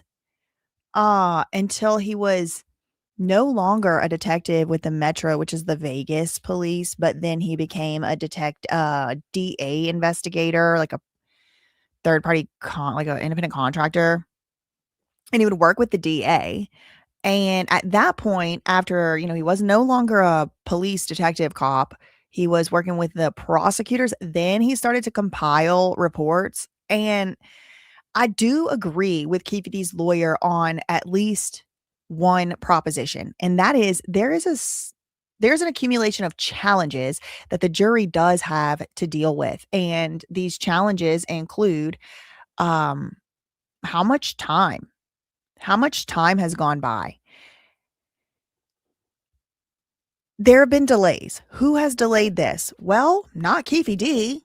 It was the prosecution that delayed this. Also, there were many different departments, police departments, even the FBI. I mean, at some point, somebody in the last 30 years could have filed some charges against somebody. And I mean, we, the people, have been asking for decades. Can y'all tell us what happened to either Biggie or Tupac? Y'all not going to even try to figure it out? Like, what do you mean? I do think that Keefe D is a very easy low-hanging fruit, and I do think it is because his own stupid ass went out and did interviews. Now, he could say all day long, up one side, down the other, that he didn't write that book and he didn't read it before it came out. Neither of which I believe, by the way. I think he wrote the book, or at least dictated it to someone to write it, and I think he did read it or have it read to him before it came out. However, I can't prove that. But what I can prove is he sat his stupid ass down and talked to documentarians. He sat down and talked to police for proffer agreements. He sat down and talked to DJ Vlad. He talked to the art of the dialogue. And in all of those instances, he pretty much admitted to having a very big part to play in the murder of Tupac Shakur. So, the fact that he maybe didn't write the book, the fact that the witnesses maybe don't remember what happened, the facts, a lot of them are dead, the fact that the cops took so long to prosecute, the fact that they didn't write reports, all this stuff is all fine and good. And it maybe would help him if he didn't sit down and admit to most of this stuff with his own words, with his own mouth, with his own face on camera, and get paid for the interviews. Another challenge I see for Keefe D's lawyer, who I do like, by the way. I mean, I've never heard of him before. Apparently, he took this case on pro bono. And sorry, I need to turn my mic up. Test. Okay. He did take this case on pro bono. He's not getting paid for this case. It's not the same thing as like contingency, where it's like you have to pay the lawyer if the lawyer wins. No, he's not getting paid. So why would he do that? I don't know. Maybe he needed attention. Maybe he just really believes in Keefe D. I don't really know. But the lawyer seems to have good style, like good personability. He's personable. He seems, like a real, person. Like, I think he probably resonates well with the jury. These are just some of my thoughts. We're still waiting for them to come. They did go on a 15-minute break, and it's supposed to be over in about 8 minutes. Every time they say Mog, I think of the Looks Maxers too. I was thinking about that too. So, I mean, I do agree with Keefe D's lawyer on the one hand that the case isn't as easy for the jurors as it would be if this had happened 2, 3 years ago. Also, I want to just mention this was in the mid to late 90s. There wasn't like a lot of cell phones, personal computers and desktop computers and stuff were just kind of in their earlier stages for commercial, use and stuff. So this wasn't like a case where they're going to be able to like find a whole bunch of like, well, his cell phone pinged at this tower and his this that at the other tower and he logged into Instagram from here. It's like there are closed not yeah, there are CCTV security videos, there are videos, but one of the big defenses that Keefe D's lawyer is trying to obviously go with is Keefe D wasn't even in Vegas. Keefe D wasn't even over there in Vegas. Now, the prosecutors have come out and said, yeah, yes, he was. And the way that they're saying that he was, not only because he confessed to being there many times and admitted to being there many times on interviews and purportedly in his book, but also apparently allegedly Keefe D's wife or girlfriend, I think it was his wife, did have a hotel room booked under her name. Just been watching the Tyson fight to look at the second row of the crowd. It's not HD. Yeah, right? See?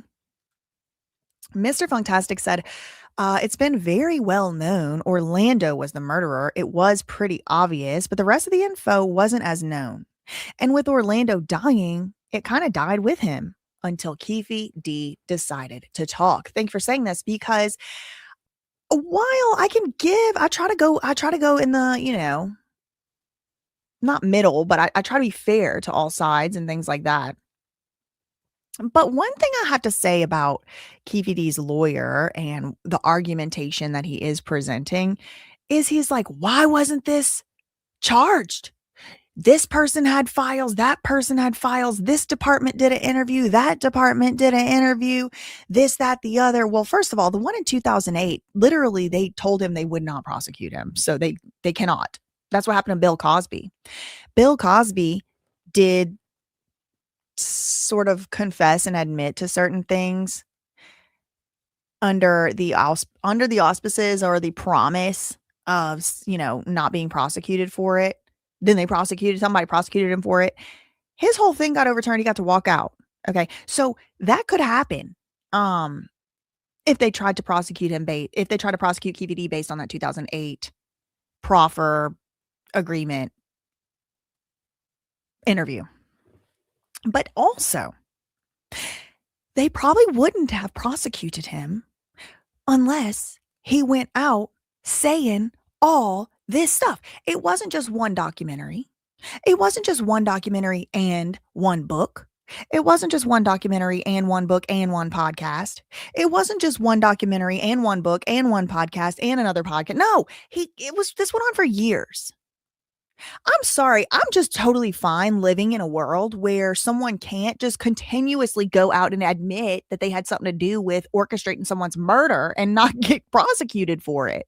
I think that's reasonable. At some point, shut the hell up, dude. Shut up. Because I'm almost on the camp of like, even if he was lying, if you're going to go out and lie and your lie is to take credit for someone dying, maybe you ought to be prosecuted anyway, just to check, just to make sure. I don't know, that's my opinion. Now we did hear that the first witness today is going to be Reggie Wright Jr. Y'all probably have seen this guy before. I just checked the,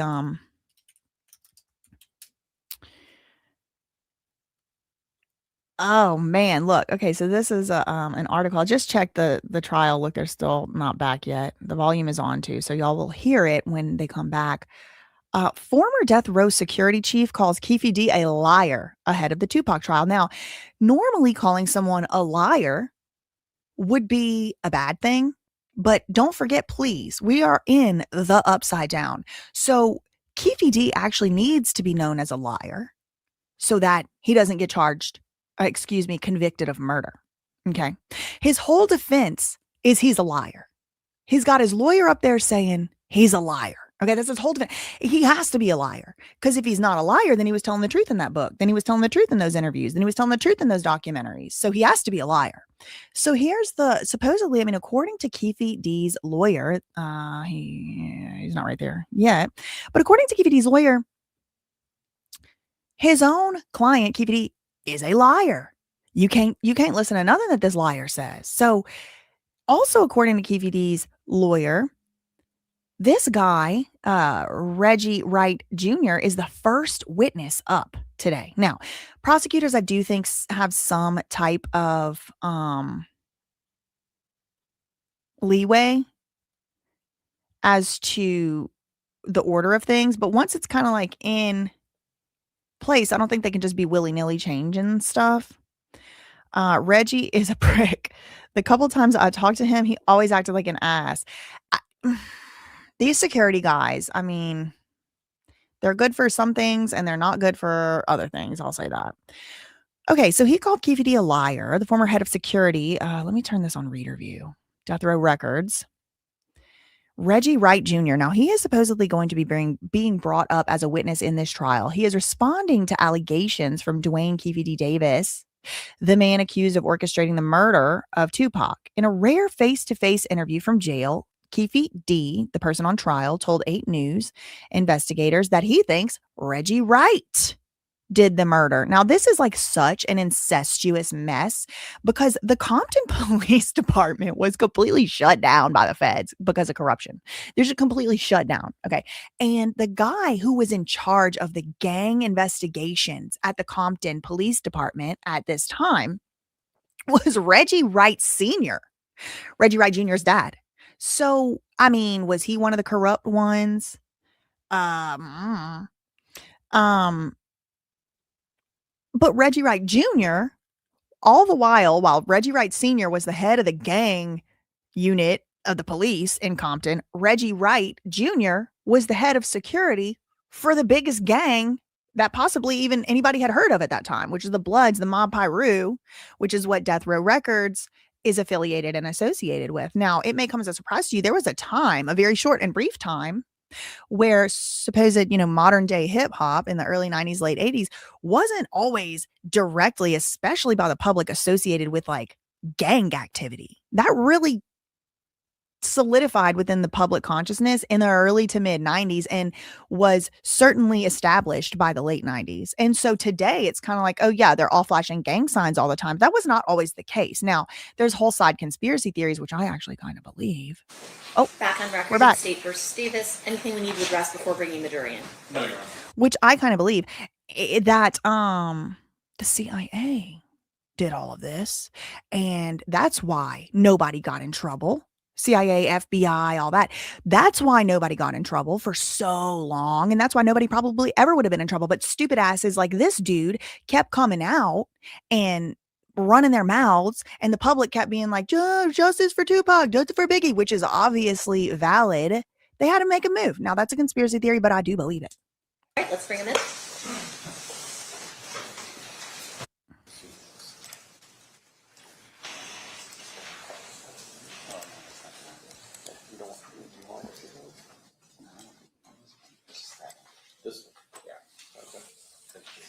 Thank you. Oh, I forgot to do this super chat. Thank you so much.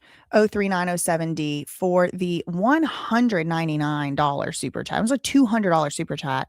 Optimistic, your coverage and entering PAC into the algorithm. PAC into the algorithm is just what we needed in this moment in history. There's a war on the streets, a war in the Middle East. Can't a brother get some peace? Amen, girl. There's a war on D rugs, so the police can bother me. Thank you for that $199. Thank you. Thank you to Cute and Mighty for the 2 jewels. Thank you, Sode Freak, for the 250. Thank you to MJ. So maybe some of this is fiction. What happens if they prove part of it is fake? Does that mean everything else is fruit of the poison tree? No. Fruit of the poison tree comes from an unlawful search or seizure, not a false confession. Thank you, Hetty, for the jewels. Thank you, Bennett. And thank you, Aerospace Inc. I think we're caught up on super chats. Sorry, I didn't want to let those go into the next break. All right, here we go.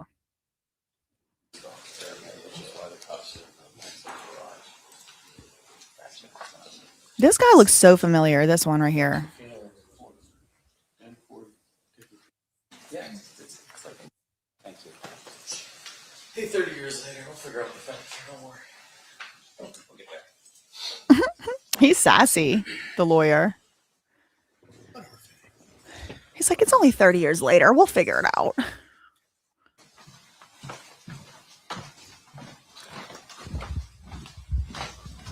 Okay, here comes the jury.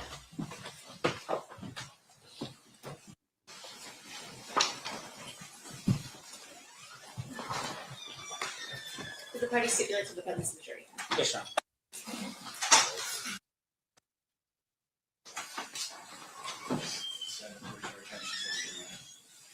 You do solemnly swear the testimony you're about to give in this session shall be the truth, the whole truth, and nothing but the truth, so help you God. I do. You may be seated. May I please have you state and spell your first and last name for the record? First name is Gary, Garry. Last name is Dale, Dale. This is not Reggie Wright Jr. Sir, whenever you're ready, Mr. Giacomo, you may proceed. Thank you. Sir, back in September of 1996, how were you employed? I was working for the Las Vegas Metropolitan Police Department at that time. And how long did you wind up working for Metro? 25 years total. September 7th of 1996, what was your assignment? I was assigned to a bike team on bicycles on the Strip, Las Vegas Strip area. Is the uniform similar to the ones they have today where you're wearing the yellow shirts or were you wearing something different? Yellow shirts and black pants. Direct your attention to right around 11 p.m. What part of the Strip were you working? I was working the little bit further south end, south of Flamingo. Did you have a partner? Yes, I did. What was his name? Richard Golgart. While you were working on that area of the Strip, did you cause there to be some sort of car stop of a vehicle? Yes, sir, I did. And what was the purpose of stopping this vehicle? I initiated a car stop on a black BMW that had no license plates. May I approach there? You may. First, I'm going to show you what's been marked as Station Proposed Exhibits 1 and 2.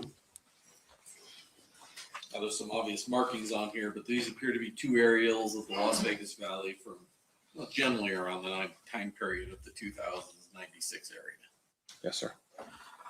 Accurately reflect kind of the locations that they're describing on there. Flamingo, Harmon. Yes. Move to admit 1 and 2, Judge. Any objection? No objection. So admitted. You may publish. I'm going to start with exhibit number 1. And right next to you, don't click it, but there is a mouse that you can roll around with a pointer. Can you generally tell me where this car stop occurred?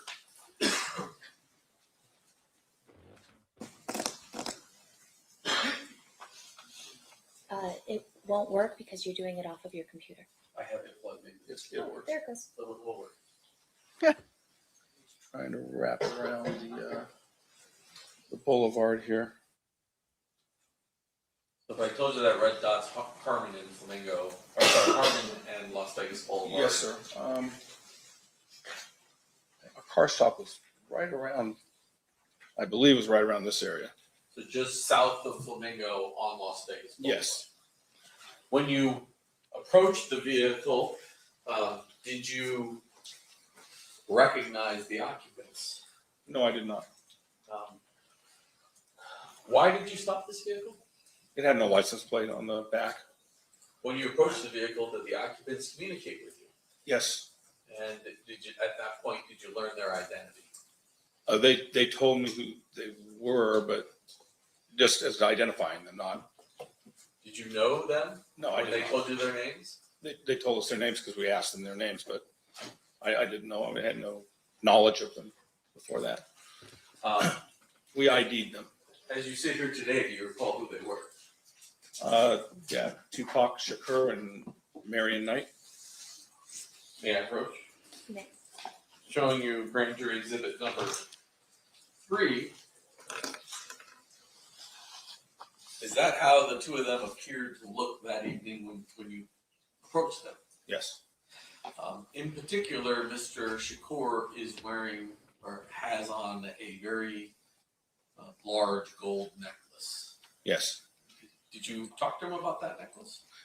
Yeah, we talked to him for a few minutes out there, and I just remarked to him, "Wow, man, that's a huge piece of gold or something like that he had around his neck." Would you describe your interaction with them as congenial? Yes. Okay. Did you ask them about the license plate, why their vehicle had no license plate? Yes, I did. And what was the response? They stated that they were filming a video, so they had taken the license plate off because they were filming a video going up and down the strip. Okay. Move to admit 3, Judge. Any objection? I'm sorry. No objection, Your Honor. So admitted, you may publish. And this large gold medallion is what we're talking about, correct? Yes, sir. How did that interaction with Mr. Knight and Mr. Shakur end? We told them that they were going to have to put the plate back on their car, and we warned them and released them. Did you remain down on the strip, in the strip area after they left that car stop? Yes, sir. We'll fast forward about, let's say, 10 minutes later, something unusual happened. What happened? We were continuing riding on the strip area. We were heading southbound on the boulevard, and we heard some calls come out about a vehicle. Can't remember exactly what was said, but heading up towards Harmon, we saw the vehicle that had been described in the median of the road. It looked like it had ran up on the median and Median. was stopped there Girl, that's a in the middle median. of the boulevard. What do you do when you see that? We approached the vehicle. Is it you and Mr. Goldberg or Officer Goldberg? Officer Goldberg and I. And do you see either of the two people that you saw earlier in the vehicle? Yes. And who is that? Marion Knight was outside of the vehicle, walking around, talking, and Tupac Shakur was being removed by EMS people. Oh no. As Marion Knight is talking, do you recall anything he's saying? He was telling us to take care of Tupac Shakur. He had Marion Knight had a chunk of shrapnel or something in his head. He was bleeding, and when I went to talk to him, he was adamant that we needed to go and care for Mr. Shakur. A chunk of shrapnel, girl. Did you then go to Mr. Shakur? Yes, I did. And then what do you do? What's your responsibility as it relates to Mr. Shakur as EMT's working? I was trying to talk to him to find out what had happened. Excuse me. Gather information to see who had fired at them. Did you wind up riding anywhere with Mr. Shakur? Yes, I rode to the hospital and the during- ambulance with him. During that time period, between the time you get to Mr. Shakur and the time period he gets taken into the hospital, are you able to have any sort of communication with Mr. Shakur? He was still talking, and I was trying to convince him to tell me the name of whoever his assailants were. And did he ever respond? Yes, he responded, no, we'll take care of it. So something like that. Said, no, we'll take care of it. Take care of it, something like that. And that's the only thing you were able to gather from Mr. Shakur. Yeah, I couldn't get him to talk to me any further than that. That was repeated a couple of times. I'm going to approach with a few photographs. Obviously, when an incident, well, let me back up. When an incident like this happens, there's first responders, but then there is detectives, crime scene analysts, everybody who's called out. Yes, sir. Showing you what's been marked as grand jury exhibit number 4.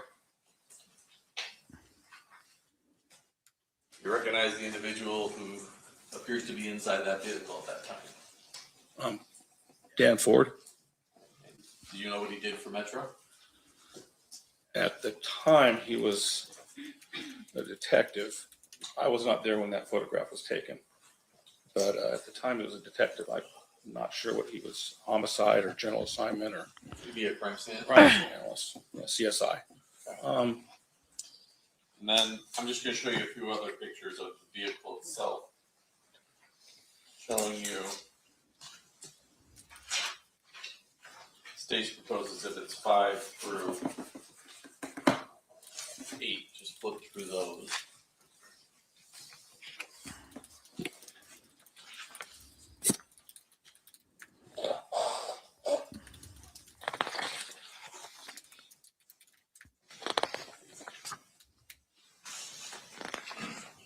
Okay.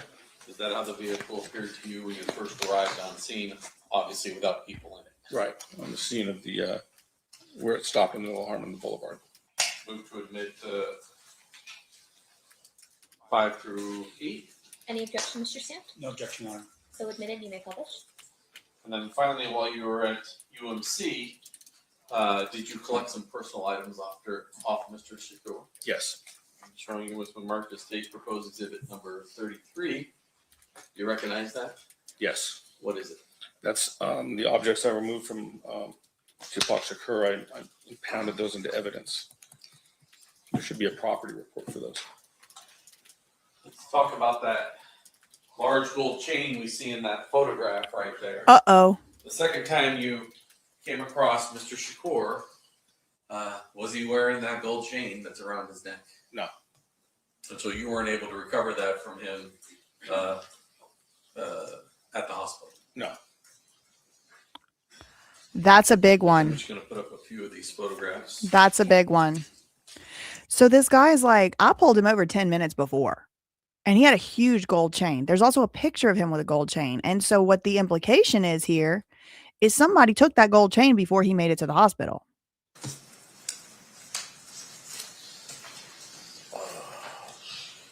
My clerk's letting me know that 4 was not admitted. Move to admit 4. Any objection, Mr. Stamp? No objection, Your Honor. So admitted. Showing you 4. Oh, he's That's giggling. Mr. Ford appearing like he's inside that vehicle. Okay. Okay. 5. Okay.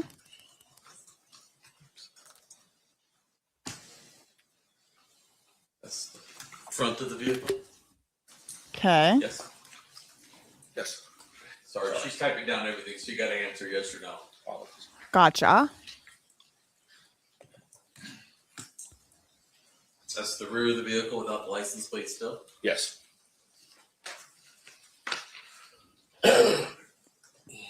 Oh, and it still didn't have the Number 8 license is the plate. driver's side of the vehicle. Yes. And oops. Mr. DeJacmo, Right now, I 33 put the also wrong not one up. admitted. It's doo-doo. Which one? Obviously not. 7. That is what the passenger side of that vehicle looked like. Yes. They got some brop brop holes. Brop brop brop brop brop brop brop. Finally, for you, 33. Oh, Those, not the were Newports. collected off Mr. Secure. Not the Newports. Oh, Mr. Lord. Samt has requested, and I've agreed to also offer Dan Ford's CSA report, as Mr. Ford is not physically capable of coming to court to testify. So that'll be admitted via stipulation. Yes. What exhibit did you want it to be? I guess we could just make it next in order, which I believe is 143. All right, that'll be admitted via stipulation as 143. Thank you, Your Honor. No problem. I think 33 has been let down. I think not in front of it. And based upon that agreement, This is 33. 33 is also not admitted. move to admit 33. Any objection? No objection, Your Honor. So admitted. And based on that agreement that we've reached with Mr. Samt, I believe he has no objection to the rest of Mr. Ford's crime scene photographs at this particular scene, which is state proposed exhibits 9 through 32. That is correct, Your Honor. All right, 9 through 32 will be admitted via stipulation. Okay. You may publish. I'll pass the witness. Okay. Okay. That was fast. Now it's cross-examination time.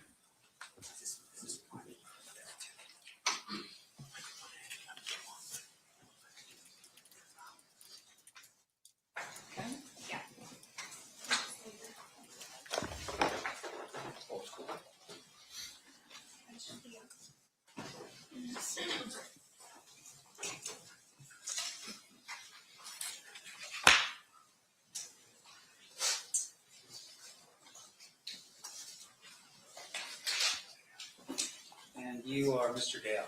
Yes. Well, welcome back to the courtroom. Thanks. So let me ask you this. So how long had you been working for Metro until you retired, basically? 13 years. I see. And at the time when you were on the bicycle on September 7th, 1996, how long had you been working for Metro at that point? Yeah, I thought that's what you asked to begin with. Oh. I started in '83, so it would have been right around 13 years. I see. And obviously, when you are first a police officer, you go through an academy before you become an actual police officer. Yes, sir. And you learn skills and techniques and things to help you become a successful police officer. Yes. One of those things I would imagine would be writing reports. Yes.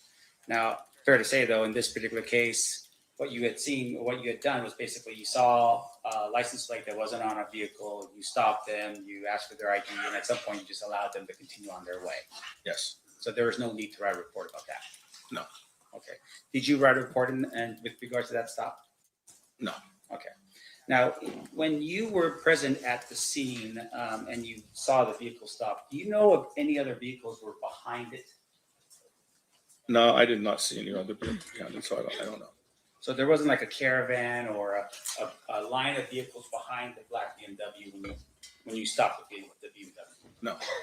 Can you describe for us a little bit about what the area was like on the night of September 7th, 1996? It was pretty average night for the Strip as far as the amount of traffic flowing and things like that. Not particularly crowded or packed or anything like that. The area we stopped them in had some lighting, but it wasn't like right in front of a hotel or something that cast a lot of lighting on the area or anything like that. I see. You know, nothing out of the ordinary. So there was nothing out of the ordinary as to that particular date and time in terms of any special events going on in Las Vegas at that particular time? I'm sorry, there was always something going on the Strip. So Right. I heard that things were going on that night, but I really didn't Notice was really it. aware of them. Okay. Were you ever aware that on that particular night there was a championship boxing match between Mike Tyson and Bruce Seldon that was being held at the MGM? Yes. All right. And I would venture to say that that would be something that would have been briefed to all the police officers prior to you going on your shift for that night. No, we didn't really talk about it. All right. And then with regards to the amount of traffic, you're saying that even though this championship fight had taken place, in your opinion, there wasn't a lot of traffic on the Strip? Not more than ordinary. Okay. And when you say not more than ordinary, can you describe for us what that means exactly? So the Strip is always pretty crowded, or was at that time. So, that's why they had us out there on bicycles. And the MGM just because opened. We could get in between in and out of cars. So I guess when At we that time. conducted the car stop, there was enough traffic that we felt comfortable that he was going to have to stop and pull over. That he wouldn't be able to just take off on us. Right. I mean, that's the best description I have. That's why we rode bikes out there. So, but there was always traffic in that area. It's always congested over there. Okay, and that's probably the best way to put it, right? It's still congested for Las Vegas, Yes. but it's normal for Las Vegas to Yes. be congested. Yes, sir. Okay, so it wasn't like, for instance, I don't know if you were around Las Vegas in 2020 when you could just take your bicycle and just ride down Las Vegas Boulevard with like no one around, right? It's not that kind Right. of It's not like that. All right. COVID And when you years. say congested, meaning that cars could not go very fast because there's always cars around in that area. Yes. Okay. Now, in addition to that, your testimony was that you had arrived on scene, and then at some point you're actually in the ambulance with Mr. Shaffer. Yes. Being transported to the hospital. Yes. And the hospital you were going to was UMC. It was UMC. Okay.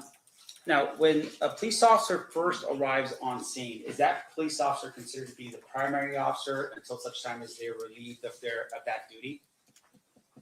Ordinarily, yes. Were you the primary officer at that particular scene? Were you the first officer on arrival? I don't really remember. There were so many of us that showed up like at right around the same time. There's just a lot of officers showed up there pretty quickly. Okay.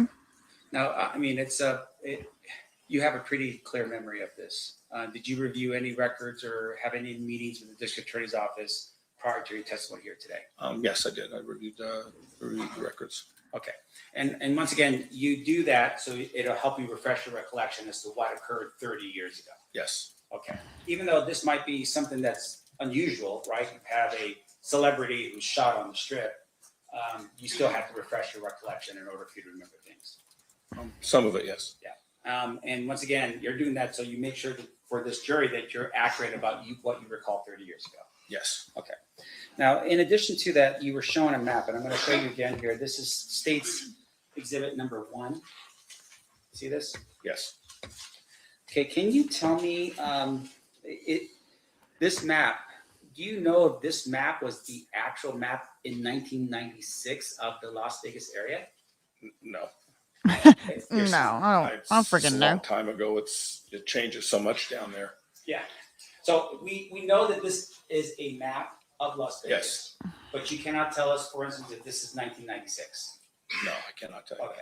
So, for instance, on the top over here, this doesn't look like the sphere, does it? Does it? No. Okay. I'm sorry. And then down over here, does this look like T-Mobile or anything like that, as far as you can tell? Now No. we getting into maps. Now, and once again, I just want to make sure I'm clear for the jury. This particular map, as it sits here right now,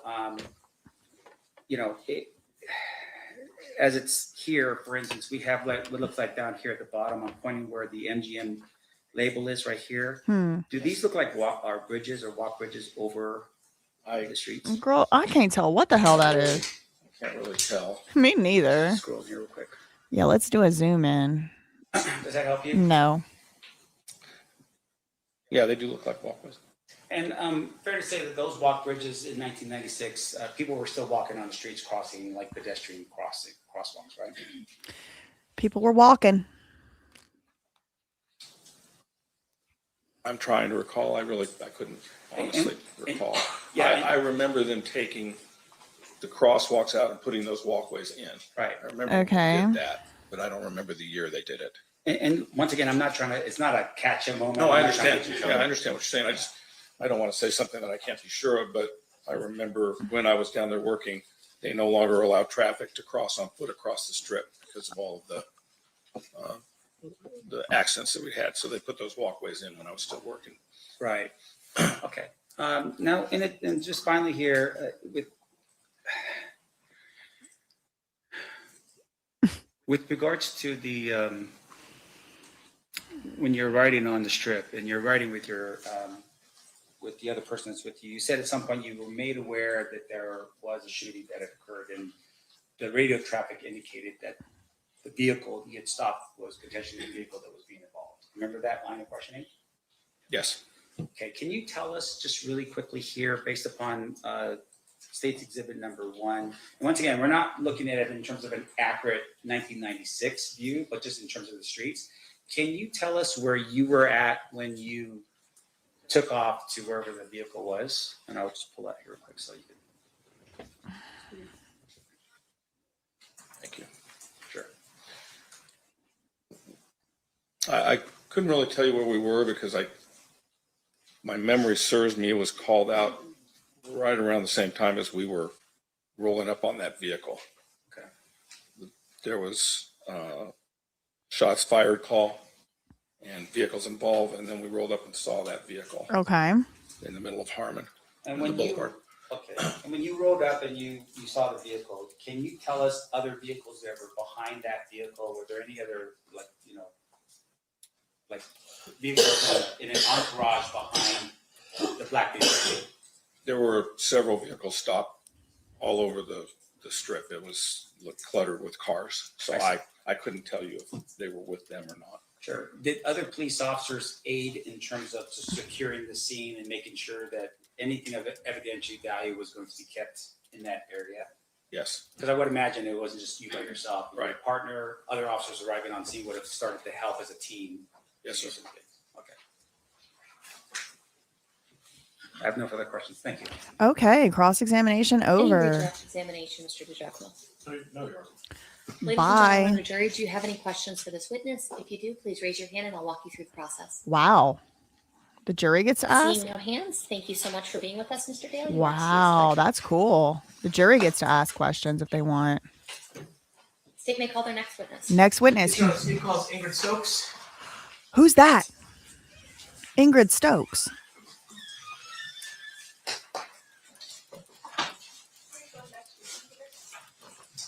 Yes. Who's Ingrid Stokes? Somebody tell me. Who is Ingrid Stokes? Do-do-do. Oh, there she is. May I please have you state and spell your first and last name for the record?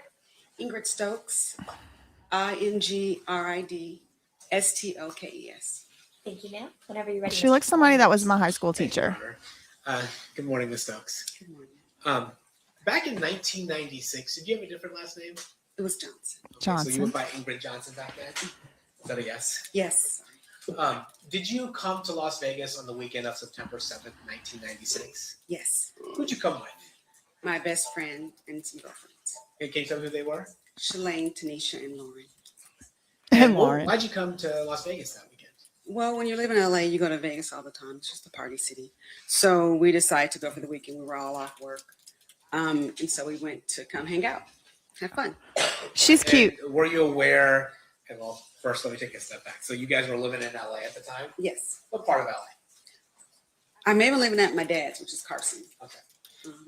And then and you came out for the purposes to party. Were you aware that there was a Mike Tyson fight that weekend? Yes, that's one of the reasons. There was always a Mike Tyson fight. But we were coming because my friend knew one of the managers or coaches, I forget what they're called.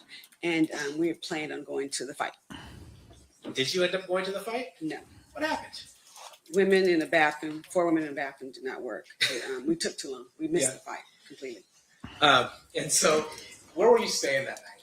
I believe we were at the Lexor or the Rio, but I think it was the Lexor. Okay. And then did you ever actually make it to the MGM where the fight was?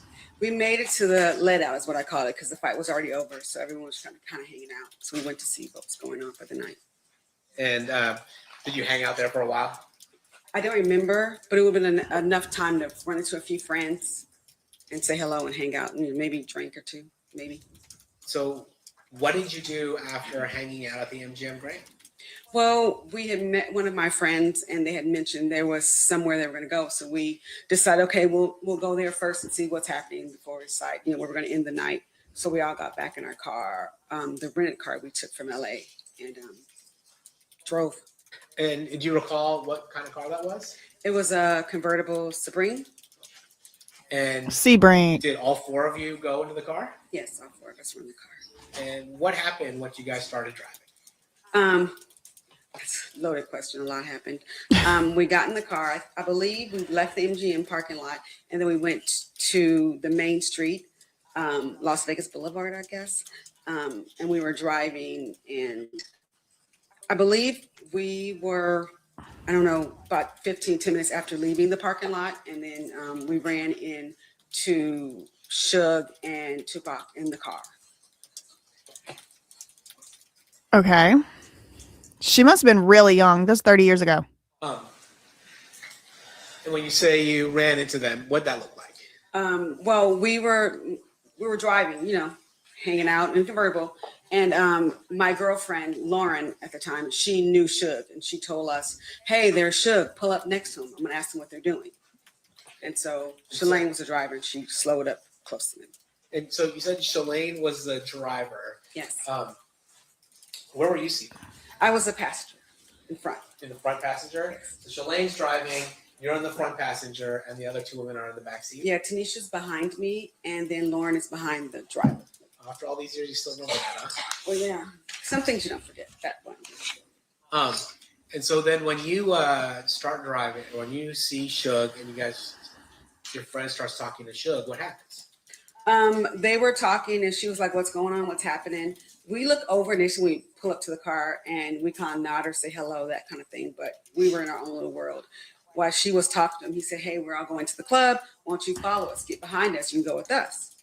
And so that was decided we'll go there first and see what's happening before we go anywhere else.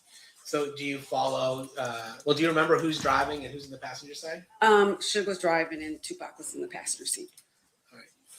I believe State's Exhibit 3 has already been admitted to the published there. Okay. Is this kind of the way they look Yeah, at night? that was just like this. And so, So you decided to follow Suge and Tupac. I think this is like maybe the last or one of the last pictures ever taken of Tupac alive. I think. So yes. Yes, I'm sorry. Yes. I think the last one. And so, do you recall the name of that club? 66. It was an area code, so I remember it was 662 or 702, but now I know it's 662. And then what did you do? Did you guys start driving over to Club We 66? we got behind them and we start driving down the Las Vegas Strip, and it was weird because there was a car behind us and they kept going around us trying to get in front of us. It happened quite often. It was really annoying. We didn't understand what was going on. And then at one point we were getting ready to turn to go on the main street. I guess Flamingo was on. Or Flamingo, I think is what it's called. When we turned that way, I was like, what the heck's going on? People keep getting in front of us. I know how to get to the club. Let's figure out our own way. I can drive and we can meet them up there. And so our plan was to get out from behind them. So you were confused about the way the cars were moving. Yeah, I didn't understand in hindsight, I know now, but I didn't understand there was entourage. I just thought, they were going to a club. We didn't think about it. And then at some point on Flamingo, do you stop at a light? Yeah, so when we get close to the light, I tell Shalane, pull over, I'll drive. I know where I'm going. I've been there before. So we pull from around them, and then we stop at the light. And before this, that's my fault, not yours. So before, when you guys are stopped at the light, where is your car relative to Suge Knight's and Tupac Shakur's car? So I believe there was 4 lanes, a turning lane, the lane next to it, the middle, and then there was one for like the outside lane. So they were on the 3rd lane, I believe, and when we got off the lane behind them, we got out and we went past, and I think we were a car or 2 on the 2nd lane from the light. And so were you behind or in front of Suge Knight's car? We were in front. So you're in the lane next over, a car, or maybe 2 in front. Yeah, exactly. Then while you're waiting at that light, does anything happen? Well, me and Shalane were going to change seats. I was going to drive. I'm the more aggressive driver, and after what she was nervous with them coming Makes back and sense. so much. So me and Shalane were literally head down, taking our seatbelts off when we heard the gunshot. Wow. All hell broke loose. Wow. To be fair, you didn't see those gunshots. No. And then what do you do when you hear the gunshots? I freak out and I scream, "What the hell?" I said, "What the hell?" And then Shalane is kind of half up, half down, and so I grab her head to bring her down. And I was like, "What the hell is going on?" And then she has her hand on the wheel, but she's like frozen. And so I don't remember how many gunshots there were, honestly, but I know I put the car in drive, and I told her to get the hell out of there and drive. And so I may even grab the wheel. Like I said, I'm very aggressive. And from that, she tried to drive off. And then did you see the color of the vehicle? Yeah, so we almost hit the car. When we were trying to drive off, there was a car in the lane, that last lane, that was the turning lane.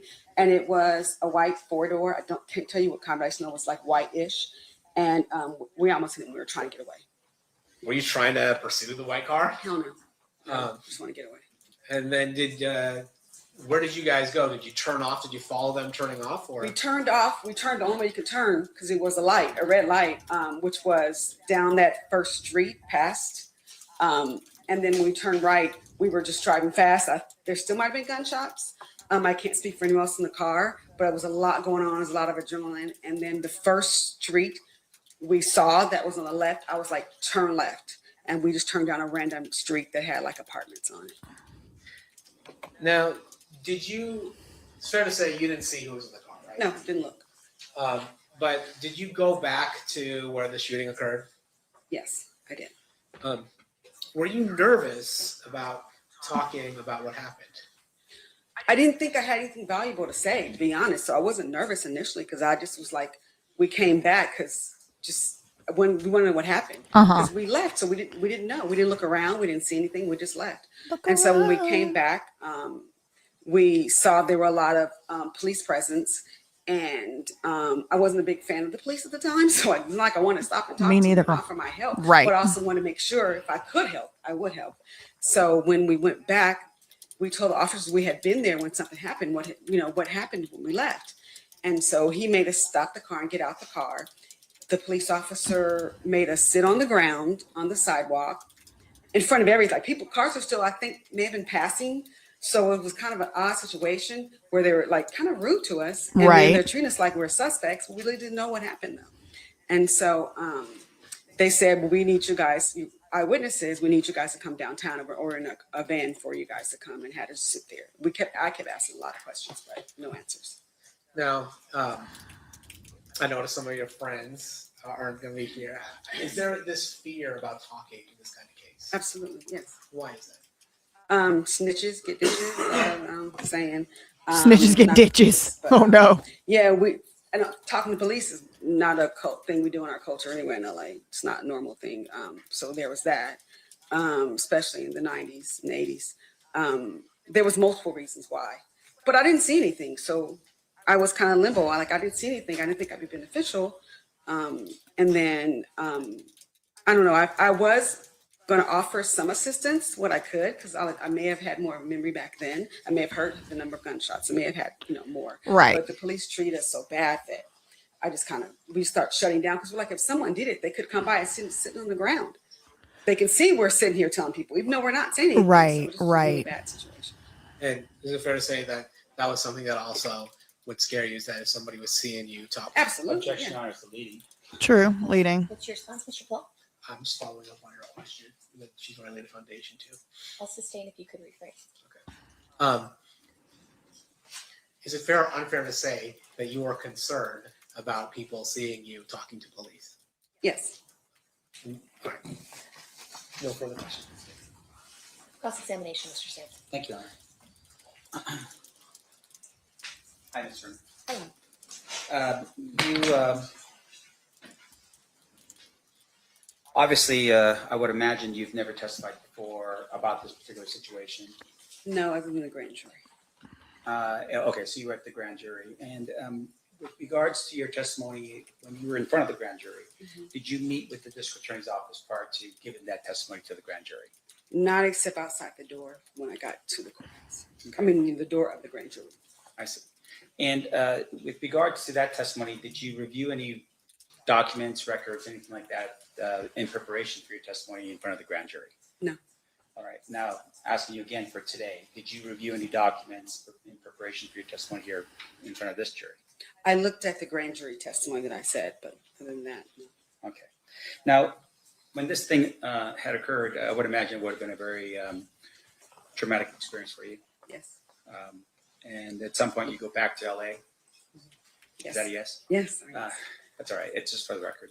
When you go back to LA, did you ever just sort of keep on top of it, like in terms of like articles that would come out in magazines, anything like that at all? No, we didn't talk about that night for decades. We didn't talk about it. Okay. That's not the answer Now, he thought he was going to get.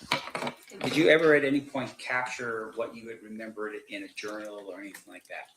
I did a documentary, a couple of documentaries. Yes, years, like 20 years later. I see. And in preparation for those documentaries, what did you use to refresh your recollection back then? Talk to my girlfriend. I mean, more talk and try to remember pieces that I could. Right. And your girlfriend was also present in the Sebring when it happened? Yes, as well? she was driving. I see. That is right. Now, just to describe us a little bit that night, you're driving in a convertible Sebring, Yes, and I'd assume that the top was probably down. the top was down. Okay. And the weather that night, was it raining? No. Can you describe for the jury what the weather was like that night? It was Vegas in September. It probably, I'd be guessing, but I know what it wasn't. It wasn't raining. It could have been a cloud in the sky, but I wouldn't remember that. Was I it just know cold? it wasn't bad. Yeah. No, I didn't. We didn't have any jackets. We had designer clothes. That's what was mad. I had to sit on the curb. Icon. But no, it was a She's nice, like, cool evening. So I didn't want to be on the probably curb in my say in the designer 80s, clothes. 70s, 80s. I have no idea. All right, but obviously among the 4 girls, no jackets or anything that would indicate that it was cold that night. Yes, no. Who cares? Now, in addition to that, your testimony was that you had pulled up alongside Suge Knight's vehicle at some point. Yes. Now, I noticed that you weren't given a map. Did you ever have an opportunity to kind of envision exactly where this had occurred? I didn't forget that part.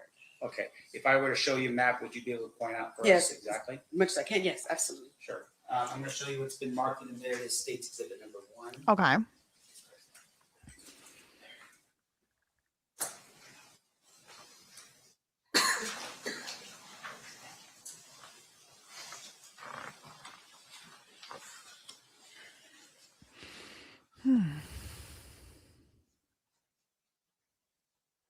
And just for the record, I'm showing you State's Exhibit number 1. It's just an overview of Las Vegas. Can you? Yeah. Does that help you at all? No, not really. But I see the streets. It's what I thought. I'm assuming the red dot is Vegas Boulevard. And when you say red dot, there's a mouse that's right there in front of you. You can use that to sort of move that mouse over to where. No, that doesn't do that. I can point it, but Now let me do Only this. when you're on our computer can you do that. This doesn't be our. you can point it now. All right. So it would it this be? And Yes, I'm using my that's- Sharpie. That's yes, the dot. Yes. Okay. So yes, that would be Las Vegas Boulevard. Now I'm going to point over here. Do you recognize this particular area? Yeah, that's where it happened. Okay. And this I'm pointing now once again for the record, Flamingo, and it looks like this would be Coble. Coble, that sounds about right. Now you were describing for us a little bit about where the cars were. If I were to give you a piece of paper, can you draw for us just a little bit better so we can have a better view? And I can try. okay. They're Now, making Nick. her draw. Yes, you may.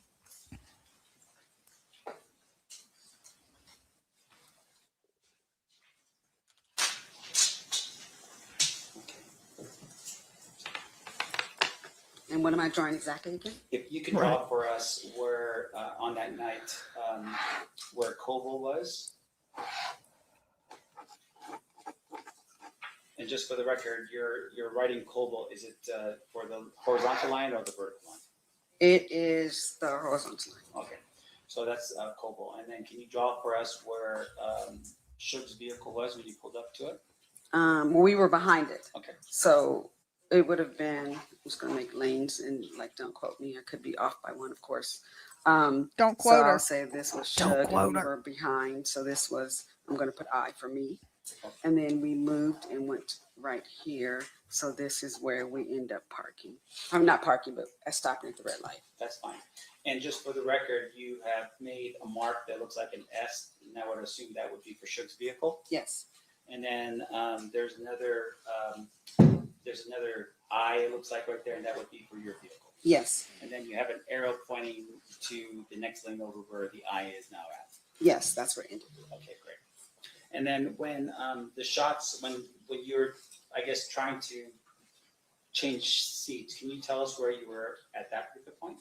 You mean in the car? Or- Well, not in the car, but Oh. where the car was. It was here when the shots happened. Okay. And when we were trying to flee, we were trying to get in this lane to go around. Somebody get That's KVD. what we ended up doing eventually. I see. A glass So of- when the shots were get him fired, some it was milk. still in He that- keeps coughing. in that I, The I, and yes, then you pulled off onto Cole. yes. Okay. Now this area right here, what is this? What street is that? What do you mean? This Flamingo? No, I know. Is this Flamingo? I'm assuming. I'm guessing. She don't know the Let's say street I'm that name. Direction on places I still go today. That's right. And then here was like a gas station or something right there, and then here was where we turned off right, which is where that first left was. So I don't know the name of the street. Or anything. No problem. I'm gonna show you. Thank you so much. I like his little flower on his lapel. It's cute. Your Honor, if I could have this marked as defense exhibit, opposed defense exhibit A, Any objection? No, Your Honor. and move for admission. Any objection to its admission? No, Your Honor. All right, so admitted. Did you want to publish? I would like to publish it. Okay, feel free. Thank you. Now, showing you what's been marked and admitted now as defense exhibit a That's her picture.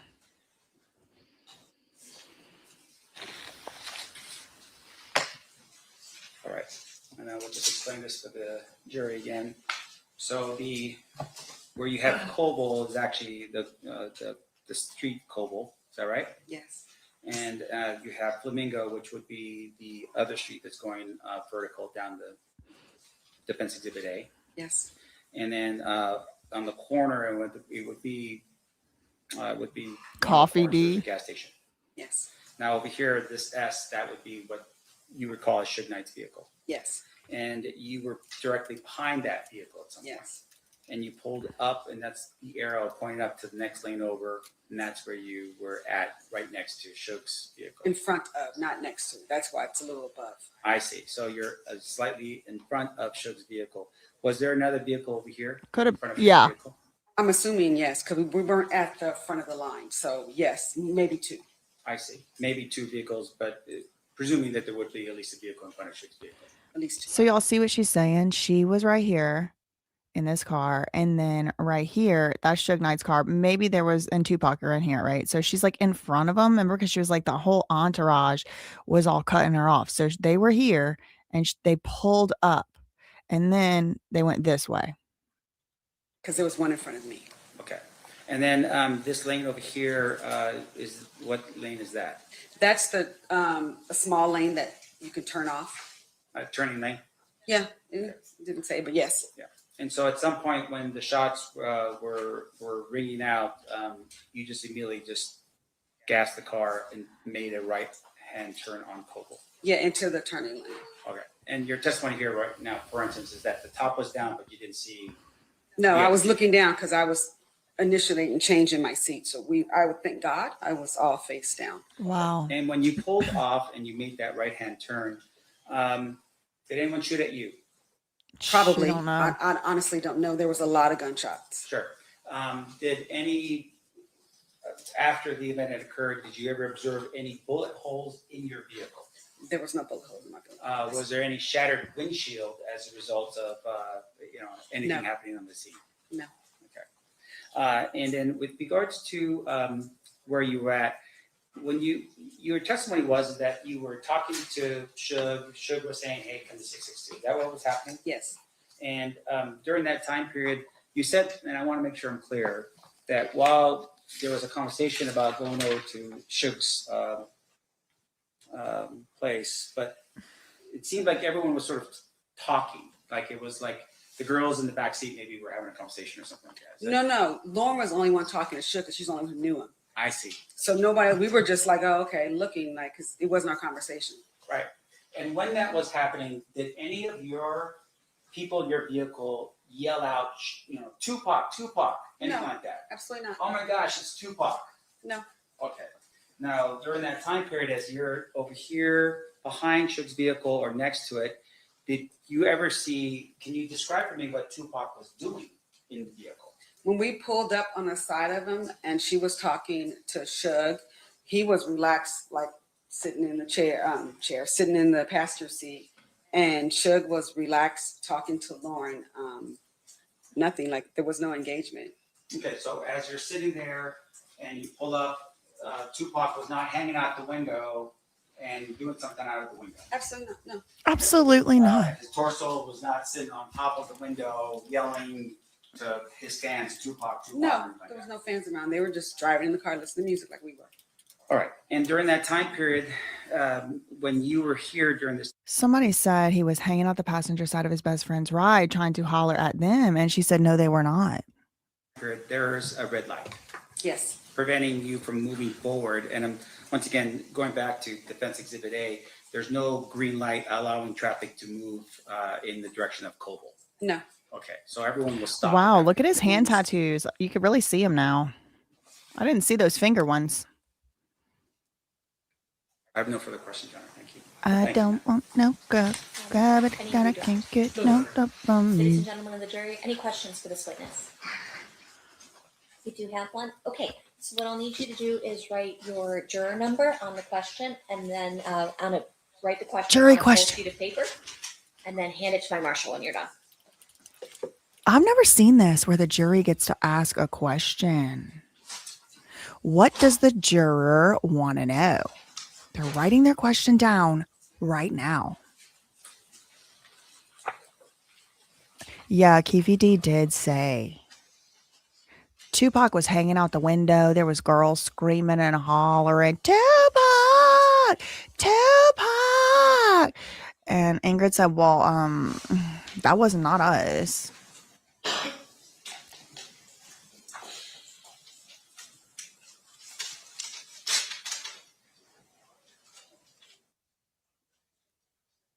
Yeah, I think he's from Tonga. Any questions from anyone else? Okay, perfect. Can I have the party's approach? Oh, they're not going to tell us what the juror wants to know. They have the mute on. He looks like one of the lawyers in the Nolan Wells case. You know who he looks like to me? Did y'all ever see that movie Rigoletto? That's what they used to call the distraction back in the day. Have y'all ever seen Rigoletto? Hold on.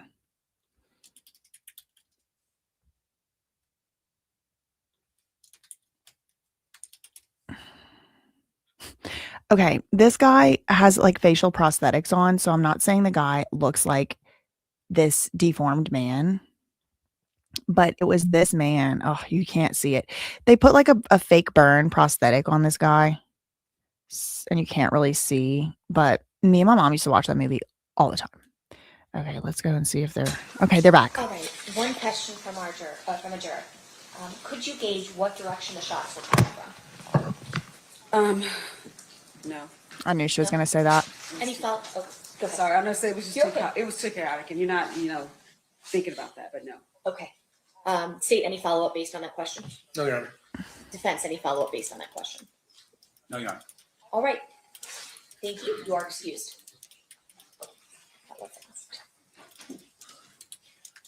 State, any quick witnesses, or are we prepared to take a lunch break at this time? Lunch break, sir. Okay, sounds good. Ladies and gentlemen, we'll take our lunch break at this time.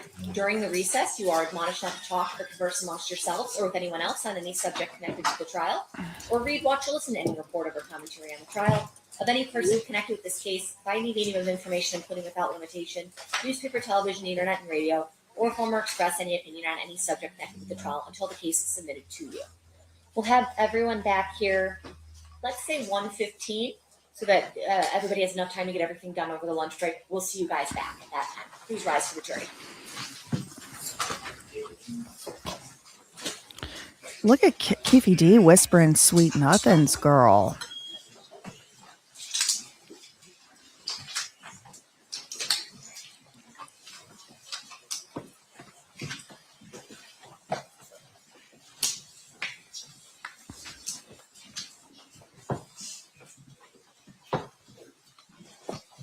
This guy looks familiar too.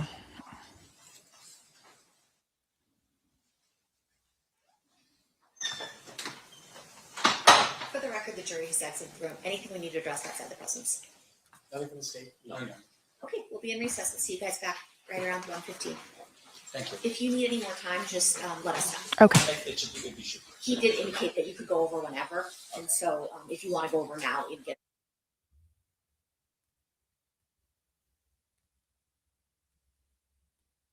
Okay. So they are taking a break until 1:15 their time.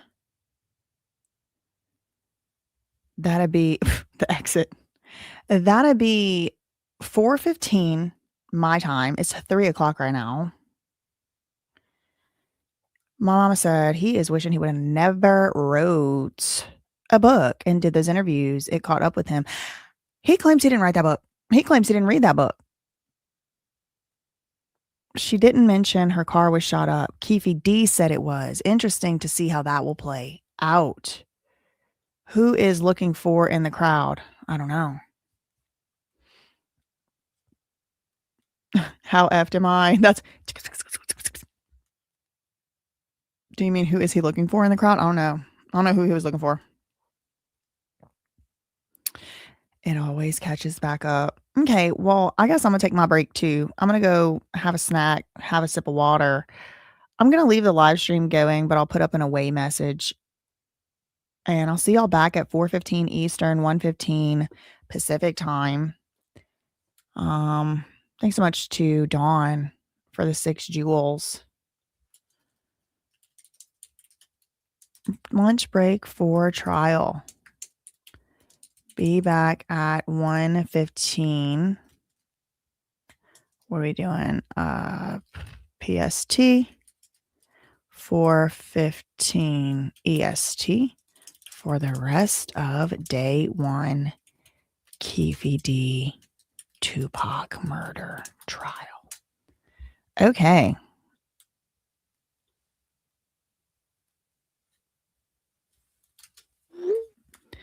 All right. So yeah, I'll see y'all in a little while.